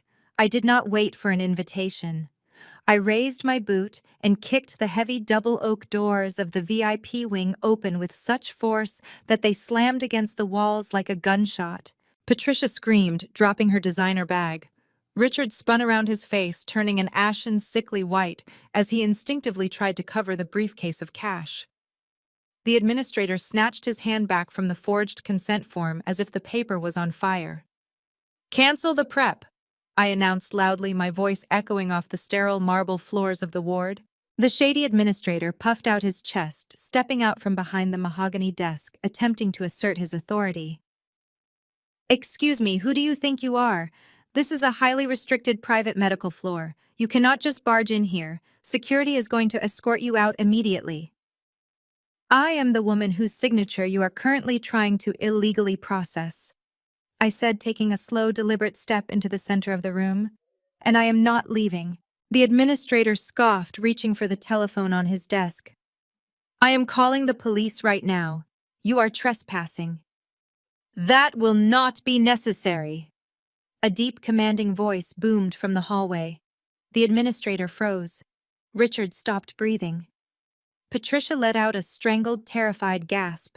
Agent Sullivan stepped through the open doors, his hand resting on his holstered weapon. Behind him, 6 federal agents poured into the VIP lounge, fanning out in a tactical perimeter that instantly locked down every single exit. Sullivan reached into his jacket, pulling out a gold badge and a stack of federal warrants, holding them up to the harsh fluorescent light. Agent Sullivan's gold badge caught the harsh fluorescent light of the VIP wing. "Federal Bureau of Investigation. Nobody move." The silence that followed was absolute, but it only lasted for a fraction of a second before total pandemonium erupted. The shady hospital administrator instantly threw his hands into the air, stumbling backward away from the mahogany desk, as if the forged biological consent form and the briefcase of cash had suddenly caught fire. A thick stack of $100 bills slipped from the open leather case, fluttering uselessly to the polished marble floor. Federal agents swarmed the suite in a highly coordinated tactical formation. 2 agents immediately flanked the desk, securing the cartel money and bagging the fraudulent paperwork. Richard's initial shock vanished rapidly, replaced by the blinding, furious arrogance of a man who had never faced a consequence in his entire life. He puffed out his chest, stepping aggressively toward Agent Sullivan. "This is a private medical facility.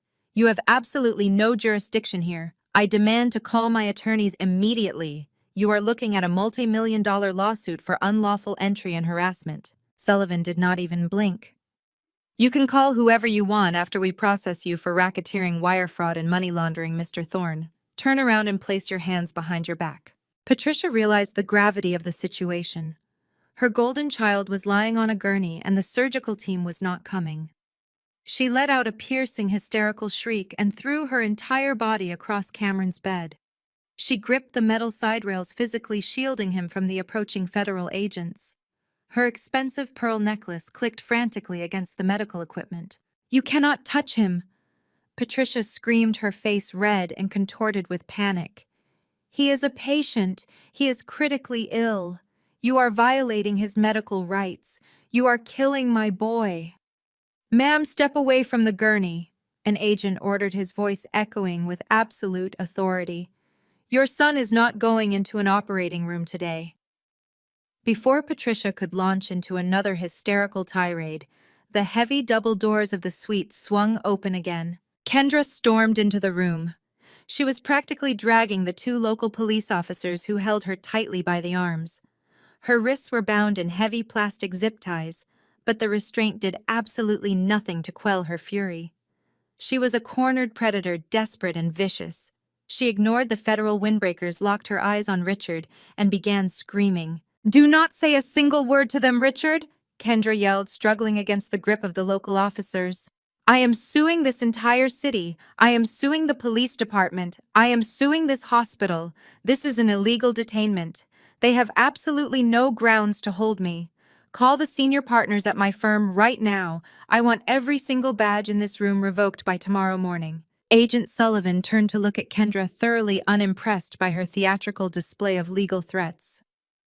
"Kendra Thorne, I am Special Agent Sullivan. You are currently being transferred into federal custody. We have the bank records. We have the wire transfers to the cartel shadow accounts. We have the forged custodial signatures. You are not going to be making any phone calls to your partners."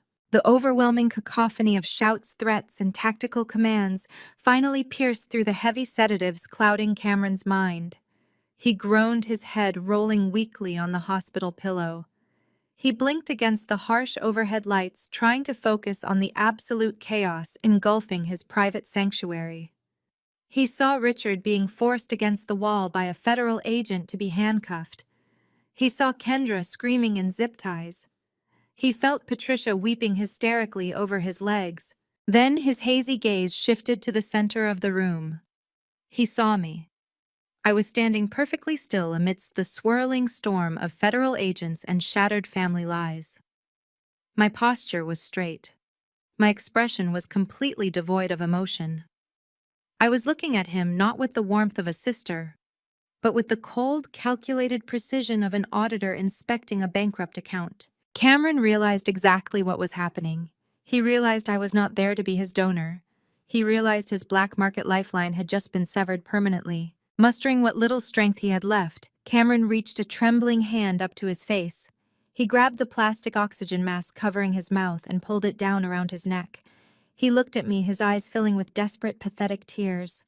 He played the ultimate victim card, weaponizing his illness, just as he had weaponized our family his entire life.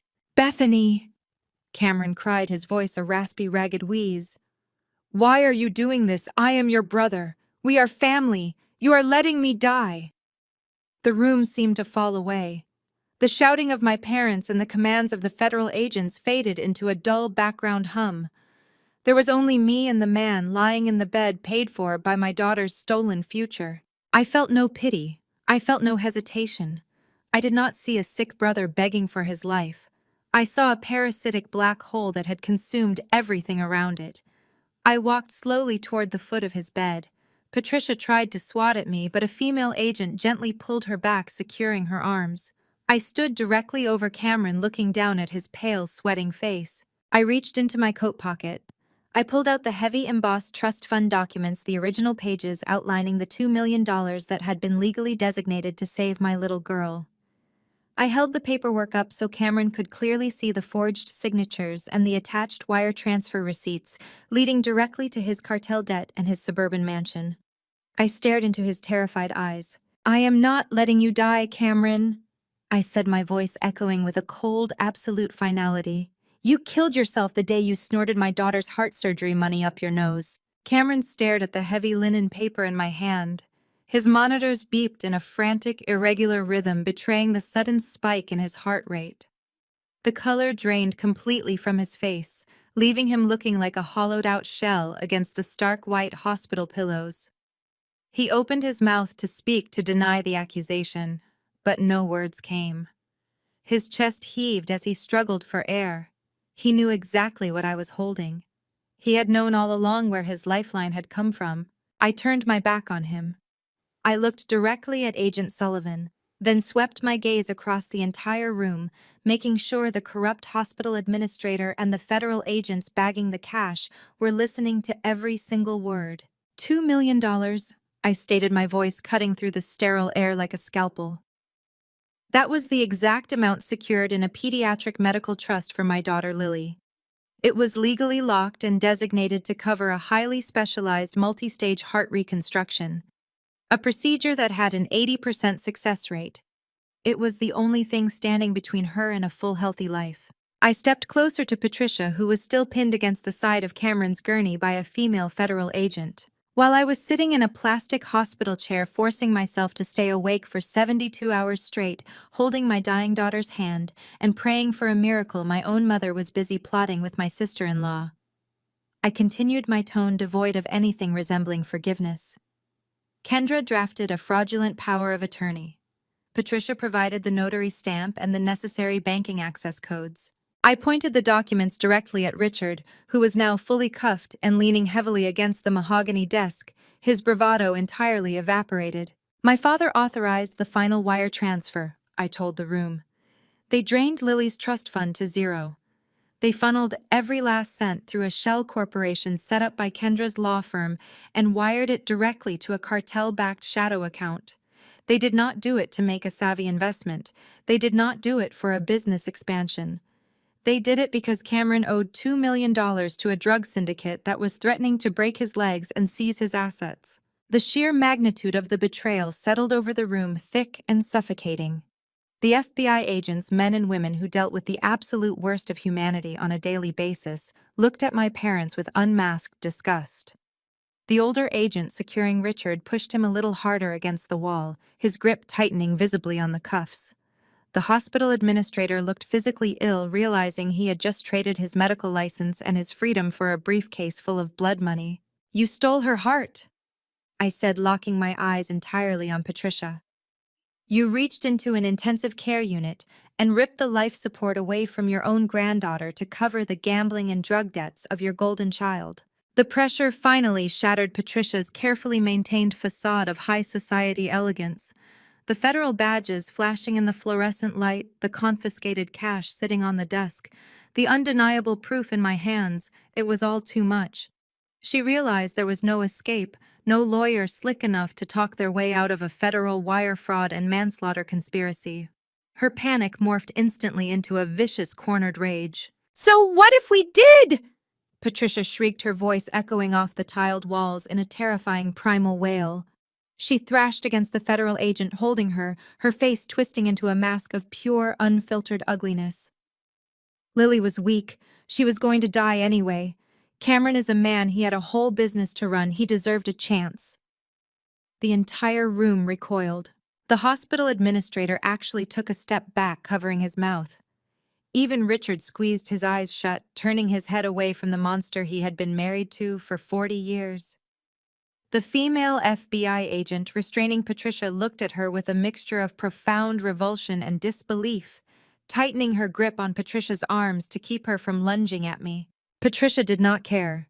She was fully unhinged now, pointing a trembling accusatory finger at me while fighting against the agent's hold. You wanted to throw $2 million down the drain for a defective child who would never amount to anything. Patricia spat the venom in her voice, practically dripping onto the floor. We made a business decision. We protected the Thorne legacy. Cameron needed that money to survive, and you are destroying your own flesh and blood over a lost cause. A heavy, suffocating silence followed her outburst. The absolute moral bankruptcy of her statement hung in the air, a toxic cloud that sickened everyone who breathed it in. She had not just confessed to the theft, she had justified the murder of her own granddaughter with chilling sociopathic pride. I did not cry. I did not scream. I just looked at the woman who gave birth to me, feeling absolutely nothing but cold, clinical detachment. I had already mourned my family. The people standing in this room were just strangers waiting to be processed into the federal prison system. The heavy double doors of the VIP suite swung open once more, breaking the frozen tension in the room. A tall, distinguished-looking man in a pristine white coat walked in, flanked by 2 hospital security guards. He took one look at the tactical vests, the bagged cash, and the handcuffed Thorne family and stopped dead in his tracks. "What in the world is going on here?" the man demanded, his authoritative gaze sweeping over the chaotic scene. He locked eyes with the trembling administrator. Marcus explained this immediately. "Dr. Aris," Agent Sullivan said, stepping forward and flashing his badge again. "We are securing this floor. We have evidence of an illegal, unlicensed organ transplant about to take place." Dr. Aris, the head of the transplant board for St. Jude's Hospital, turned a deep shade of crimson. He looked at the administrator, then at Cameron lying on the gurney. "An illegal transplant. On my floor, Marcus, you explicitly told me this patient was simply receiving palliative dialysis pending his spot on the regional donor registry." The administrator opened his mouth to lie, but no sound came out. He just stared at his expensive Italian shoes, sweating profusely under the intense scrutiny of the federal agents and his superior. I walked over to the foot of Cameron's bed, standing right next to Dr. Aris.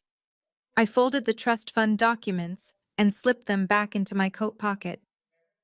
Then I turned to the head of the transplant board with a calm, conversational smile. "By the way, doctor," I said, my voice carrying perfectly through the stunned silence of the room, "are you aware that his kidney failure isn't genetic? It's from 10 years of chronic severe cocaine abuse." Dr. Aris stared at me, the color completely draining from his face.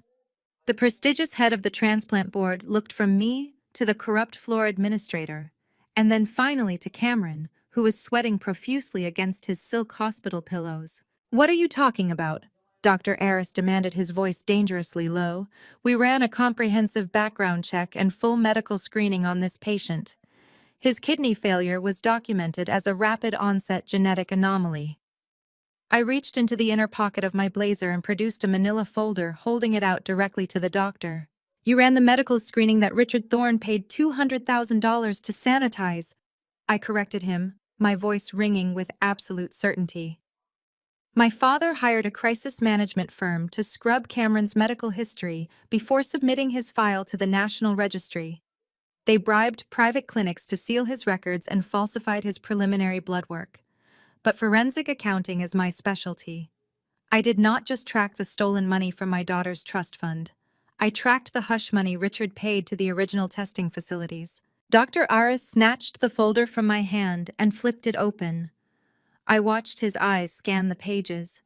He was reading the unedited raw toxicology reports from 3 different luxury rehabilitation centers across the country. They detailed a decade of chronic severe substance abuse, lethal levels of cocaine, amphetamines, and acute alcohol toxicity. The reports painted a clear, undeniable picture of a man who had intentionally destroyed his own organs through years of relentless, unchecked excess. "He was actively using cocaine up until the morning he collapsed in his penthouse," I stated loudly, making sure every federal agent in the room heard me. "He has not been sober for 10 days, let alone the 10 years you were led to believe." Dr. Aris snapped the folder shut, his hands shaking with a mixture of professional outrage and profound disgust. He walked right up to the side of Cameron's gurney, looming over him. "Is this true?" Dr. Aris asked, his voice shaking with fury.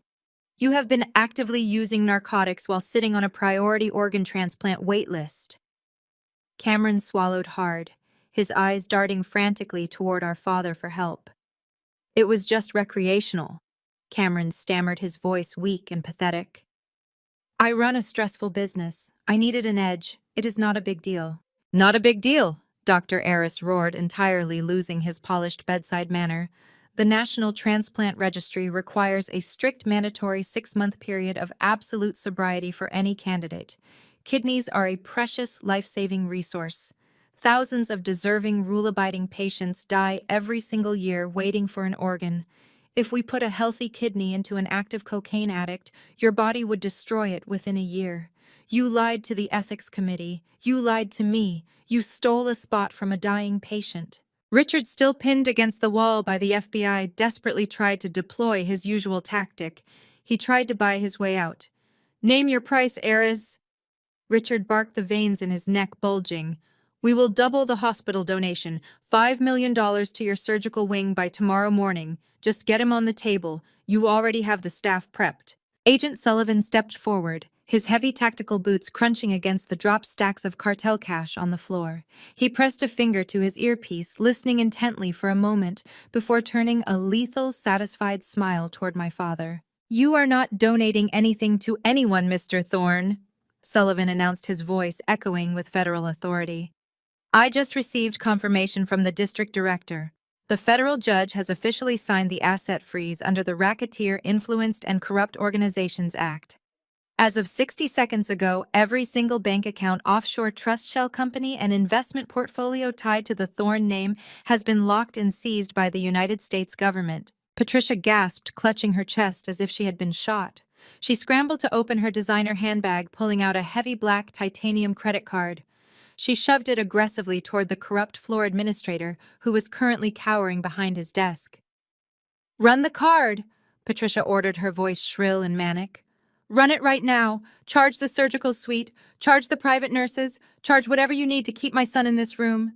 The administrator, realizing he was moments away from being led out in handcuffs, frantically tried to save his own skin by turning on his wealthiest clients. He snatched the card from Patricia's trembling hand and swiped it through the terminal on his desk. The machine beeped instantly. A bright red error message flashed across the digital screen. "Declined," the administrator said, tossing the card back onto the desk like a piece of trash. "The account is frozen. You have 0 available funds." Patricia stared at the machine in absolute horror. Her entire identity, her power, her shield against the consequences of the real world had just been evaporated into thin air.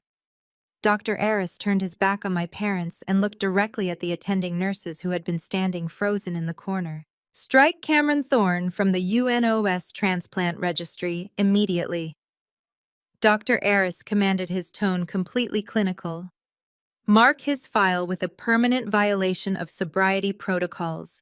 He is officially banned from receiving an organ at this facility or any facility in this network." Cameron let out a strangled cry, thrashing against the medical tape securing his IV lines. "No, you cannot do this. I will die. I need that kidney." "You disqualified yourself, Mr. Thorne," Dr. Aris replied coldly. He turned to the administrator. "Since their assets are frozen and the card is declined, this patient's private insurance is void.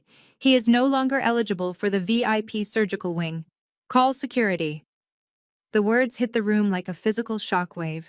Within seconds, 4 burly hospital security guards marched through the double doors, stepping carefully around the federal agents. "We are clearing the suite," the head guard announced, looking at Cameron with 0 sympathy. "You are no longer eligible for private care. We are transferring the patient to the basement ward for uninsured and indigent care." The security guards moved with brutal efficiency. One guard reached up and yanked the power cord from the massive luxury flat-screen television mounted on the wall. Another guard stripped the high-end catered fruit baskets and sparkling water off the bedside table, tossing them unceremoniously into a trash bin. "Wait!" Patricia screamed, lunging forward only to be held back by the FBI. "You cannot put him in the basement. It is dirty down there. He needs a private nurse. He needs silence. He needs to learn how the rest of the world lives," I said, stepping aside as the guards unlocked the wheels of Cameron's gurney. Cameron grabbed the side rails, his knuckles turning white as terror completely consumed him. The smug, entitled golden child was gone. The man who had snorted away my daughter's future was finally facing a reality he could not buy his way out of. "Bethany, please!" Cameron screamed, his voice cracking as the guards began to physically roll his bed toward the door. "Do not let them put me down there. I am sorry. I am so sorry. Please help me." I stood perfectly still, watching the security guards push his bed out of the luxurious suite and into the harsh, unforgiving hallway. I did not blink. I did not offer a single word of comfort. I simply watched him disappear down the corridor, his screams of horror echoing off the sterile walls, fading away into the basement where he truly belonged. The echoes of Cameron's terrified screams faded into the sterile corridors of the hospital. The heavy double doors of the VIP suite swung shut, sealing the remaining members of the Thorne family inside what had just become their tomb. Kendra, ever the calculating real estate attorney, recognized a sinking ship.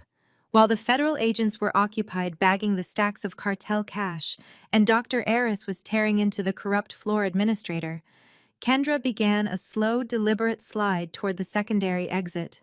She kept her back to the wall, clutching her designer purse, her eyes darting toward the frosted glass doors leading to the emergency stairwell. She reached her hand out, her fingers brushing the brass handle. A heavy tactical boot slammed against the base of the door, snapping it shut. Agent Sullivan stood directly in her path. He did not look angry. He looked entirely bored, which somehow made him infinitely more terrifying. "Going somewhere, counselor?" Sullivan asked, his voice a low, lethal rumble.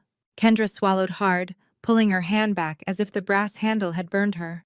She tried to summon the polished, aggressive courtroom persona that she used to bully tenants and intimidate contractors. "I am leaving. I am not a party to this medical procedure. I am simply a family member who arrived to check on her brother-in-law. You have no legal right to detain me." Sullivan pulled a folded warrant from his interior jacket pocket. "Kendra Thorne, you are an officer of the court. You are also the primary architect of a shell corporation used to funnel $2 million out of a pediatric medical trust. Your involvement in forging a minor's medical documents constitutes federal wire fraud, aggravated identity theft, and money laundering." The color drained from Kendra's face, leaving her spray tan looking sickly and unnatural. "You have no proof," she stammered, her voice trembling. "That is a baseless accusation." "We have the digital footprint from your law firm's server," Sullivan countered smoothly. "We have the IP addresses. We have the wire transfer authorizations bearing your digital signature. You are facing 30 years in a federal penitentiary." The immaculate, untouchable facade of Kendra Thorne shattered completely. The realization that her law license, her freedom, and her wealth were entirely gone hit her with the force of a freight train.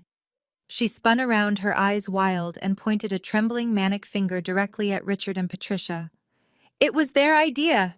Kendra screamed, her voice cracking into a hysterical shriek. "I did not want to do it. They made me do it." Patricia gasped, taking a step back as if physically struck. "Kendra, shut your mouth right now."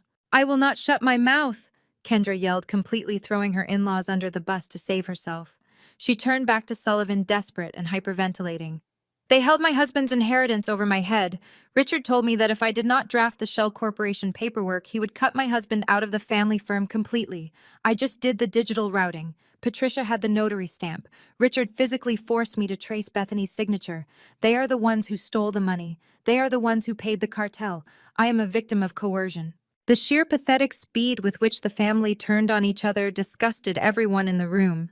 They had spent years presenting a united, flawless front of high society superiority, but the second the federal net closed around them, they became feral animals willing to chew off their own limbs and sacrifice their own blood to escape the trap. "Save it for the federal prosecutor," Sullivan said, wholly unimpressed by her frantic betrayal. He nodded to an agent standing nearby. "Cuff her." "No, you have to listen to me," Kendra sobbed as the agent grabbed her wrists, pulling them roughly behind her back. The cold steel of the handcuffs clicked loudly in the quiet room. I will testify. I will give you everything on Richard's business. He has been laundering money through our real estate developments for years.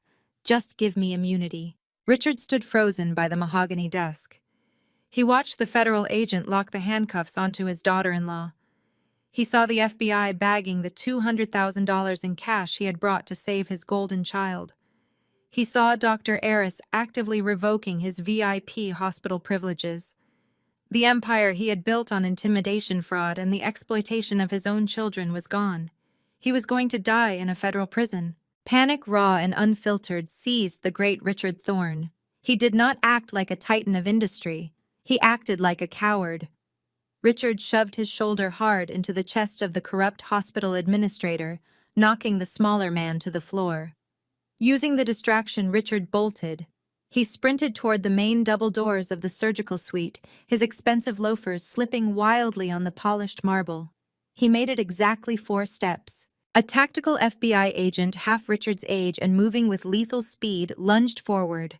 The agent hit Richard perfectly at the waist, wrapping his arms around my father's midsection and driving him straight into the floor.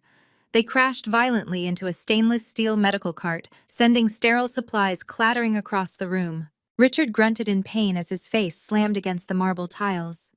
The agent pinned his knees squarely between Richard's shoulder blades, yanking his arms upward with a sharp, agonizing twist. The heavy snap of metal cuffs echoed loudly. "Suspect secured," the agent announced, pressing Richard's cheek flat against the floor. I stood in the center of the room watching the architect of my misery groveling in the dirt. He was hyperventilating. His custom-tailored suit ruined a thin trickle of blood pooling from a cut on his forehead. He looked pathetic.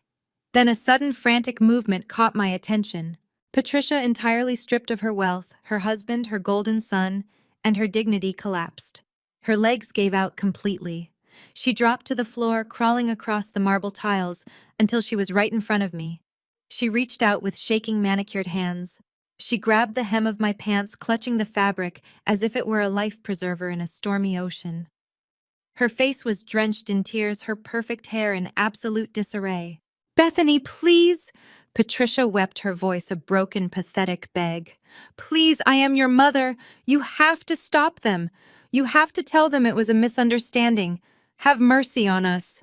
Patricia's manicured fingernails dug into the fabric of my trousers with the desperate, frantic grip of a drowning woman.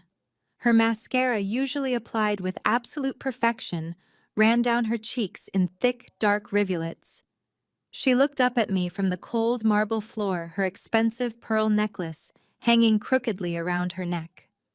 This was the woman who had spent my entire life looking down her nose at me, criticizing my clothes, my career, and my choice of husband. Now she was literally groveling at my feet. "I am your mother," Patricia wailed, her voice cracking into a high-pitched, hysterical keen. "You have to call them off, Bethany. Tell the agents it was a family loan. Tell them we had a verbal agreement. We will pay back every single cent. We will sell the estate in the Hamptons. We will sell the main house in the suburbs. Just make them take these handcuffs off your father." I looked down at her shaking hands, feeling a wave of absolute, unadulterated revulsion. She was not crying because she felt remorse for stealing Lily's heart surgery money. She was not crying because she almost killed her own granddaughter. She was crying because she was caught.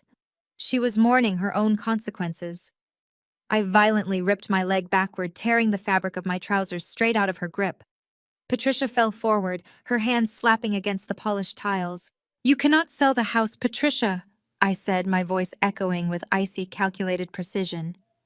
"You cannot sell the estate in the Hamptons. You cannot liquidate the stock portfolios or cash out the country club shares." Patricia looked up, blinking through her tears, genuine confusion momentarily replacing her panic. "What are you talking about? Of course we can. The house is in my name." I knelt down just enough to be at her eye level, ensuring she heard every single syllable clearly, over the chaotic noise of the federal agent securing the room. "The house is not in your name anymore," I told her, delivering the final fatal blow to her perfectly curated reality. When Kendra set up that shell corporation to launder Lily's medical trust, she triggered an automatic alert with the Internal Revenue Service. It turns out Richard has been shielding assets and evading federal taxes for the last 7 years. The FBI did not just bring a criminal warrant today, they brought an immediate asset forfeiture order. Patricia's mouth dropped open. She stopped breathing entirely. The IRS seized the main house at exactly 8 o'clock this morning. I continued twisting the knife. Federal agents arrived, changed the locks, and boarded up the doors. They towed your Mercedes from the driveway. They froze your checking accounts, your savings accounts, and your offshore retirement funds. You have absolutely nothing left. You are homeless, you are penniless, and you are going to federal prison. A guttural, horrifying sound escaped Patricia's throat. It was not a cry of sorrow. It was the sound of her entire identity being ripped away and shredded into confetti. The money, the status, the country club dinners, the designer clothes, all of it was gone. She was no longer a wealthy matriarch. She was a destitute criminal facing decades behind bars. Richard, still pinned to the floor by the tactical agent, let out a muffled groan of despair. He tried to turn his head toward me, his face bruised and pressed against the cold marble. "You planned this," Richard rasped, spitting a drop of blood onto the floor. "You set us up. You destroyed your own family. You destroyed this family the second you decided a drug addict's gambling debt was worth more than a little girl's life." I fired back, stepping over him. "I just handed the government the receipts." Agent Sullivan stepped into the center of the room, signaling his team. "All right, wrap it up. We are moving out. Get them all on their feet and read them their rights." 2 agents hauled Richard up by his arms, his expensive suit jacket torn at the seam. Another agent forcefully pulled Kendra to her feet. She was shaking uncontrollably, her face pale, muttering legal statutes under her breath, as if reciting them could magically make the handcuffs disappear. A female agent grabbed Patricia by the biceps, hoisting her off the floor. Patricia's legs were practically useless, buckling underneath her as she sobbed hysterically about her house and her cars. "Move!" the lead agent commanded. The heavy double doors of the VIP suite were pushed wide open. The hallway outside, normally a quiet sanctuary for the hospital's wealthiest elite, was now packed. Nurses, doctors, administrators, and visitors had all gathered, drawn by the shouting and the sudden influx of federal law enforcement. They lined the walls, holding their phones, recording every second of the spectacle. I walked out into the hallway just behind the federal procession. The perp walk began. Richard Thorne, a man who had demanded respect and feared no one, was marched through the brightly lit corridor with his hands secured behind his back. The local police officers flanked him, their expressions hard. Kendra followed, keeping her head down, trying desperately to hide her face behind her messy hair, as camera flashes went off from the smartphones of the gathered crowd. But Patricia was the main event. She could not walk straight. She was being practically dragged by 2 federal agents, her designer shoes dragging along the linoleum floor. She was wailing a high, piercing sound that cut through the silence of the onlookers. The perfect country club couple, the untouchable elite who believed the rules did not apply to them, were being paraded through a public hospital in absolute, undeniable disgrace. Whispers erupted from the crowd. People pointed. Some looked horrified, others looked vindicated. The mighty had fallen, and they had fallen hard. I stopped near the nurses' station and watched them go. The elevator doors opened at the end of the hall, and the agents shoved my parents and my sister-in-law inside. Patricia's wails were suddenly cut off as the heavy metal doors slid shut, sealing them inside a cage of their own making. I did not feel an ounce of pity. I did not shed a single tear. I stood tall in the center of the bustling hospital hallway, completely unbothered by the destruction of the Thorne Empire. I took a deep, cleansing breath, feeling the toxic weight of my family finally lift off my shoulders. I turned my back on the elevators, adjusted my coat, and began walking purposefully toward the pediatric intensive care unit. It was time to go sit with my daughter. 6 months dissolved the untouchable Thorne family legacy into a stack of federal court transcripts, seized asset ledgers, and auction blocks. I sat perfectly still in the front row of the polished oak pews of the United States District Court, watching the final nail being driven into their meticulously crafted gold-plated coffin. Judge Harmon did not mince words. He looked down from the elevated bench with a mixture of absolute disgust and weary disbelief.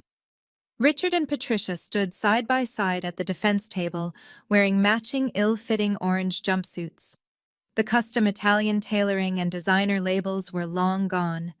Patricia looked incredibly small, her hair completely gray and pulled back into a severe, unstyled knot, her posture permanently stooped. Richard stared vacantly at the floor, the arrogant, booming titan of industry completely broken. They looked like strangers stripped of the wealth and the arrogance that had masked their rotten cores for decades. The gavel fell with a sharp, definitive crack that echoed off the high, vaulted ceilings. 15 years in federal prison. They were found guilty on all counts of grand larceny, wire fraud, money laundering, and conspiracy. There would be no early parole. There would be no minimum security country club camp for white-collar criminals. They were heading directly to a high-security federal penitentiary. Patricia let out a soft, defeated whimper, but she did not collapse this time. She simply let the federal marshals pull her arms behind her back and lead her away. Her spirit was entirely crushed by the crushing weight of a decade and a half behind bars. Kendra's sentencing had occurred a week prior, and it was a spectacular, highly publicized display of professional ruin. Despite her desperate, tearful attempts to trade information for immunity, the federal prosecutors showed zero leniency. The State Bar Association permanently revoked her license before her criminal trial even began. She was officially disbarred, publicly humiliated, and stripped of her entire identity as a high-powered, ruthless real estate attorney. The judge handed her a 10-year sentence in a maximum security facility. The woman who had mercilessly evicted struggling families and eagerly forged a dying child's medical documents was now just another inmate number locked in a concrete cell, stripped of her titles, her wealth, and her freedom. But the most poetic, visceral justice of all belonged entirely to Cameron. Without his parents to write blank checks, without Kendra to launder his debts, and without his VIP insurance, his world shrank to a grueling, terrifying routine of sheer survival. I drove past his new residence once, parking across the street, just to see the reality with my own eyes. He lived in a rundown cinder-block motel on the extreme outskirts of the city, surrounded by peeling paint-cracked asphalt and flickering broken neon signs. The luxury penthouses, the sports cars, and the endless stream of illicit drugs were ancient history. 3 days a week, Cameron dragged his exhausted, failing body out of a sagging, stained mattress. He walked 2 blocks in the freezing rain to catch a public bus riding for an hour to reach a state-funded indigent care clinic. There were no private suites, there were no catered fruit baskets, no plush robes, and no silent, deferential nurses catering to his every whim. Instead, he sat in a massive, drafty room under harsh, buzzing fluorescent lights. He was surrounded by dozens of other patients hooked up to a loud, churning dialysis machine. He sat in a cracked vinyl chair for 4 agonizing hours at a time, staring at the scuffed linoleum floor. He was completely dependent on the very public healthcare system he and his parents had spent their entire lives mocking and exploiting. He was alive, but he was experiencing a desperate, grinding poverty that would serve as a daily, inescapable reminder of exactly what he had stolen and exactly what it had cost him. He was a ghost haunting his own life. Back in the courtroom, Judge Harmon shifted his attention to the final matter on the docket. It was the asset recovery and restitution phase. The federal government had been incredibly thorough in their dismantling of the Thorne Empire.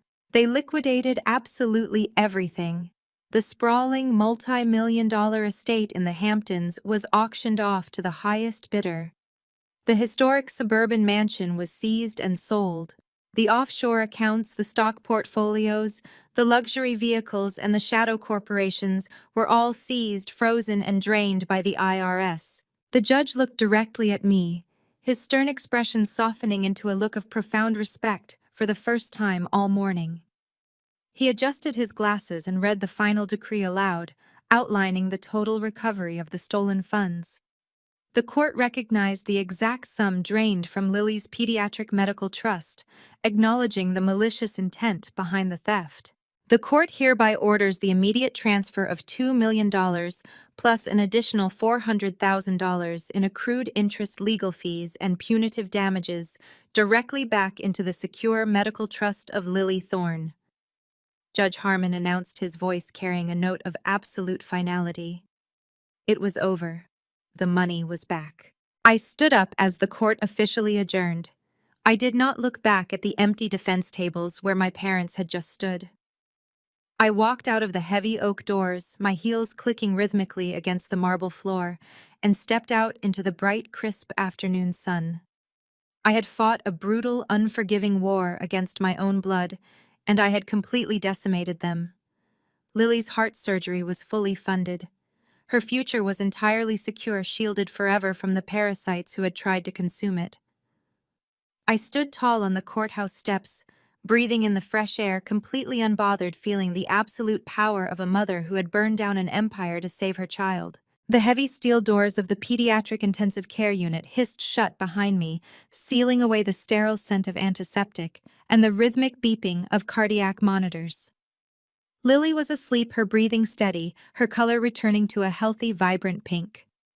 The surgery was a complete success. The $2 million seized from the ashes of the Thorne Empire had covered the top-tier surgical team, the specialized post-operative care, and the absolute best recovery facilities in the country. Her future was entirely, undeniably secure. But there was still a massive surplus. Between the accrued interest, the punitive damages, and the liquidated assets, the federal judge had awarded me the trust account held in excess of $2.5 million. My phone buzzed constantly in the days following the sentencing. Real estate agents, financial advisors, and wealth managers crawled out of the woodwork offering me portfolios, luxury properties, and offshore investment strategies. They assumed I would take the money and step seamlessly into the void my parents had left behind. They assumed I would buy a sprawling estate, a fleet of luxury cars, and a wardrobe of designer labels to mask the trauma. They clearly did not know me at all. I did not touch a single cent for myself. I did not upgrade my modest home, and I did not trade in my reliable sedan. The money represented the worst kind of greed born from fraud and exploitation. I refused to let it contaminate my life. Instead, I channeled every ounce of my formidable energy into a singular, unwavering mission. I took the $2.5 million and officially filed the charter for a nonprofit organization. I named it Lily's Heart Foundation. The mandate of the charity was incredibly strict and entirely transparent. Every dollar was dedicated exclusively to paying the medical bills of critically ill children whose families could not afford the crushing cost of specialized care. I set up a direct pipeline with hospital social workers across the state, identifying parents who were drowning in medical debt, facing the exact same terrifying desperation that my family had tried to weaponize against me. We paid for surgeries.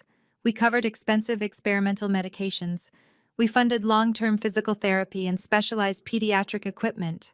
We became the absolute safety net for families free-falling through the cracks of the healthcare system. 6 months passed, blurring together in a whirlwind of relentless, triumphant progress. My professional life exploded with the same unstoppable momentum.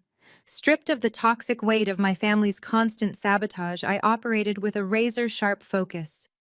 I closed 3 massive corporate accounts in a single quarter, outperforming every other executive in my department. The managing partners took notice. They did not see the disgraced daughter of a fallen real estate tycoon. They saw a brilliant, unyielding force of nature. On a crisp Tuesday morning, I was officially promoted to director of the firm. I moved into the coveted corner office with the floor-to-ceiling windows overlooking the city skyline, my name etched onto the frosted glass door in bold, unmistakable letters. I had built my own empire brick by brick, fueled by my own merit and absolute integrity. But my greatest achievement had nothing to do with corporate titles. The bright spring sun washed over the courtyard of the newly renovated pediatric wing at the city hospital. A massive red ribbon stretched across the double doors of the patient support center. I stood on a small wooden podium holding an oversized pair of ceremonial scissors. I looked out at the crowd gathered before me. It was not a crowd of elite country club members dripping in diamonds and false pleasantries. It was a crowd of regular, hard-working people. I saw a young mother weeping openly, clutching her toddler son, who had just received a life-saving kidney transplant, fully funded by our charity. I saw a father holding his little girl on his shoulders, cheering wildly. I saw nurses, social workers, and doctors who fought on the front lines of pediatric care every single day. I cut the red ribbon. The crowd erupted into deafening, joyous applause. Children ran across the courtyard, their laughter echoing off the brick walls. Parents stepped forward, wrapping me in tight, desperate hugs, whispering their endless gratitude. They were strangers, but in that moment, looking into their tear-filled, hopeful eyes, I realized something profound. I had finally found my real family. I was surrounded by a community built on genuine love, mutual support, and absolute survival. They did not care about my pedigree or my bank account. They cared about the fact that when the world turned dark, we held each other up. I stepped away from the podium, the sounds of the celebration washing over me. I walked toward the edge of the courtyard, the bright sunlight warming my face.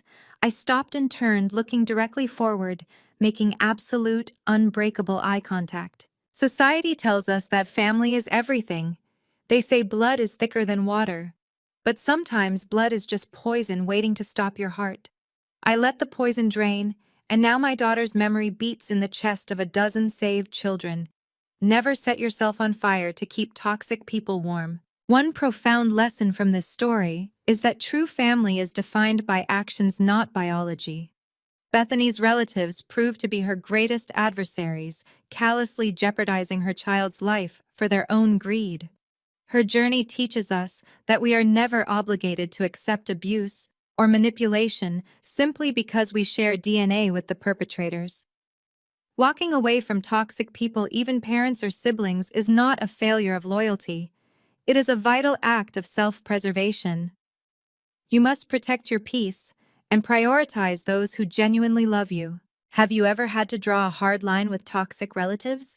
Share your story in the comments below.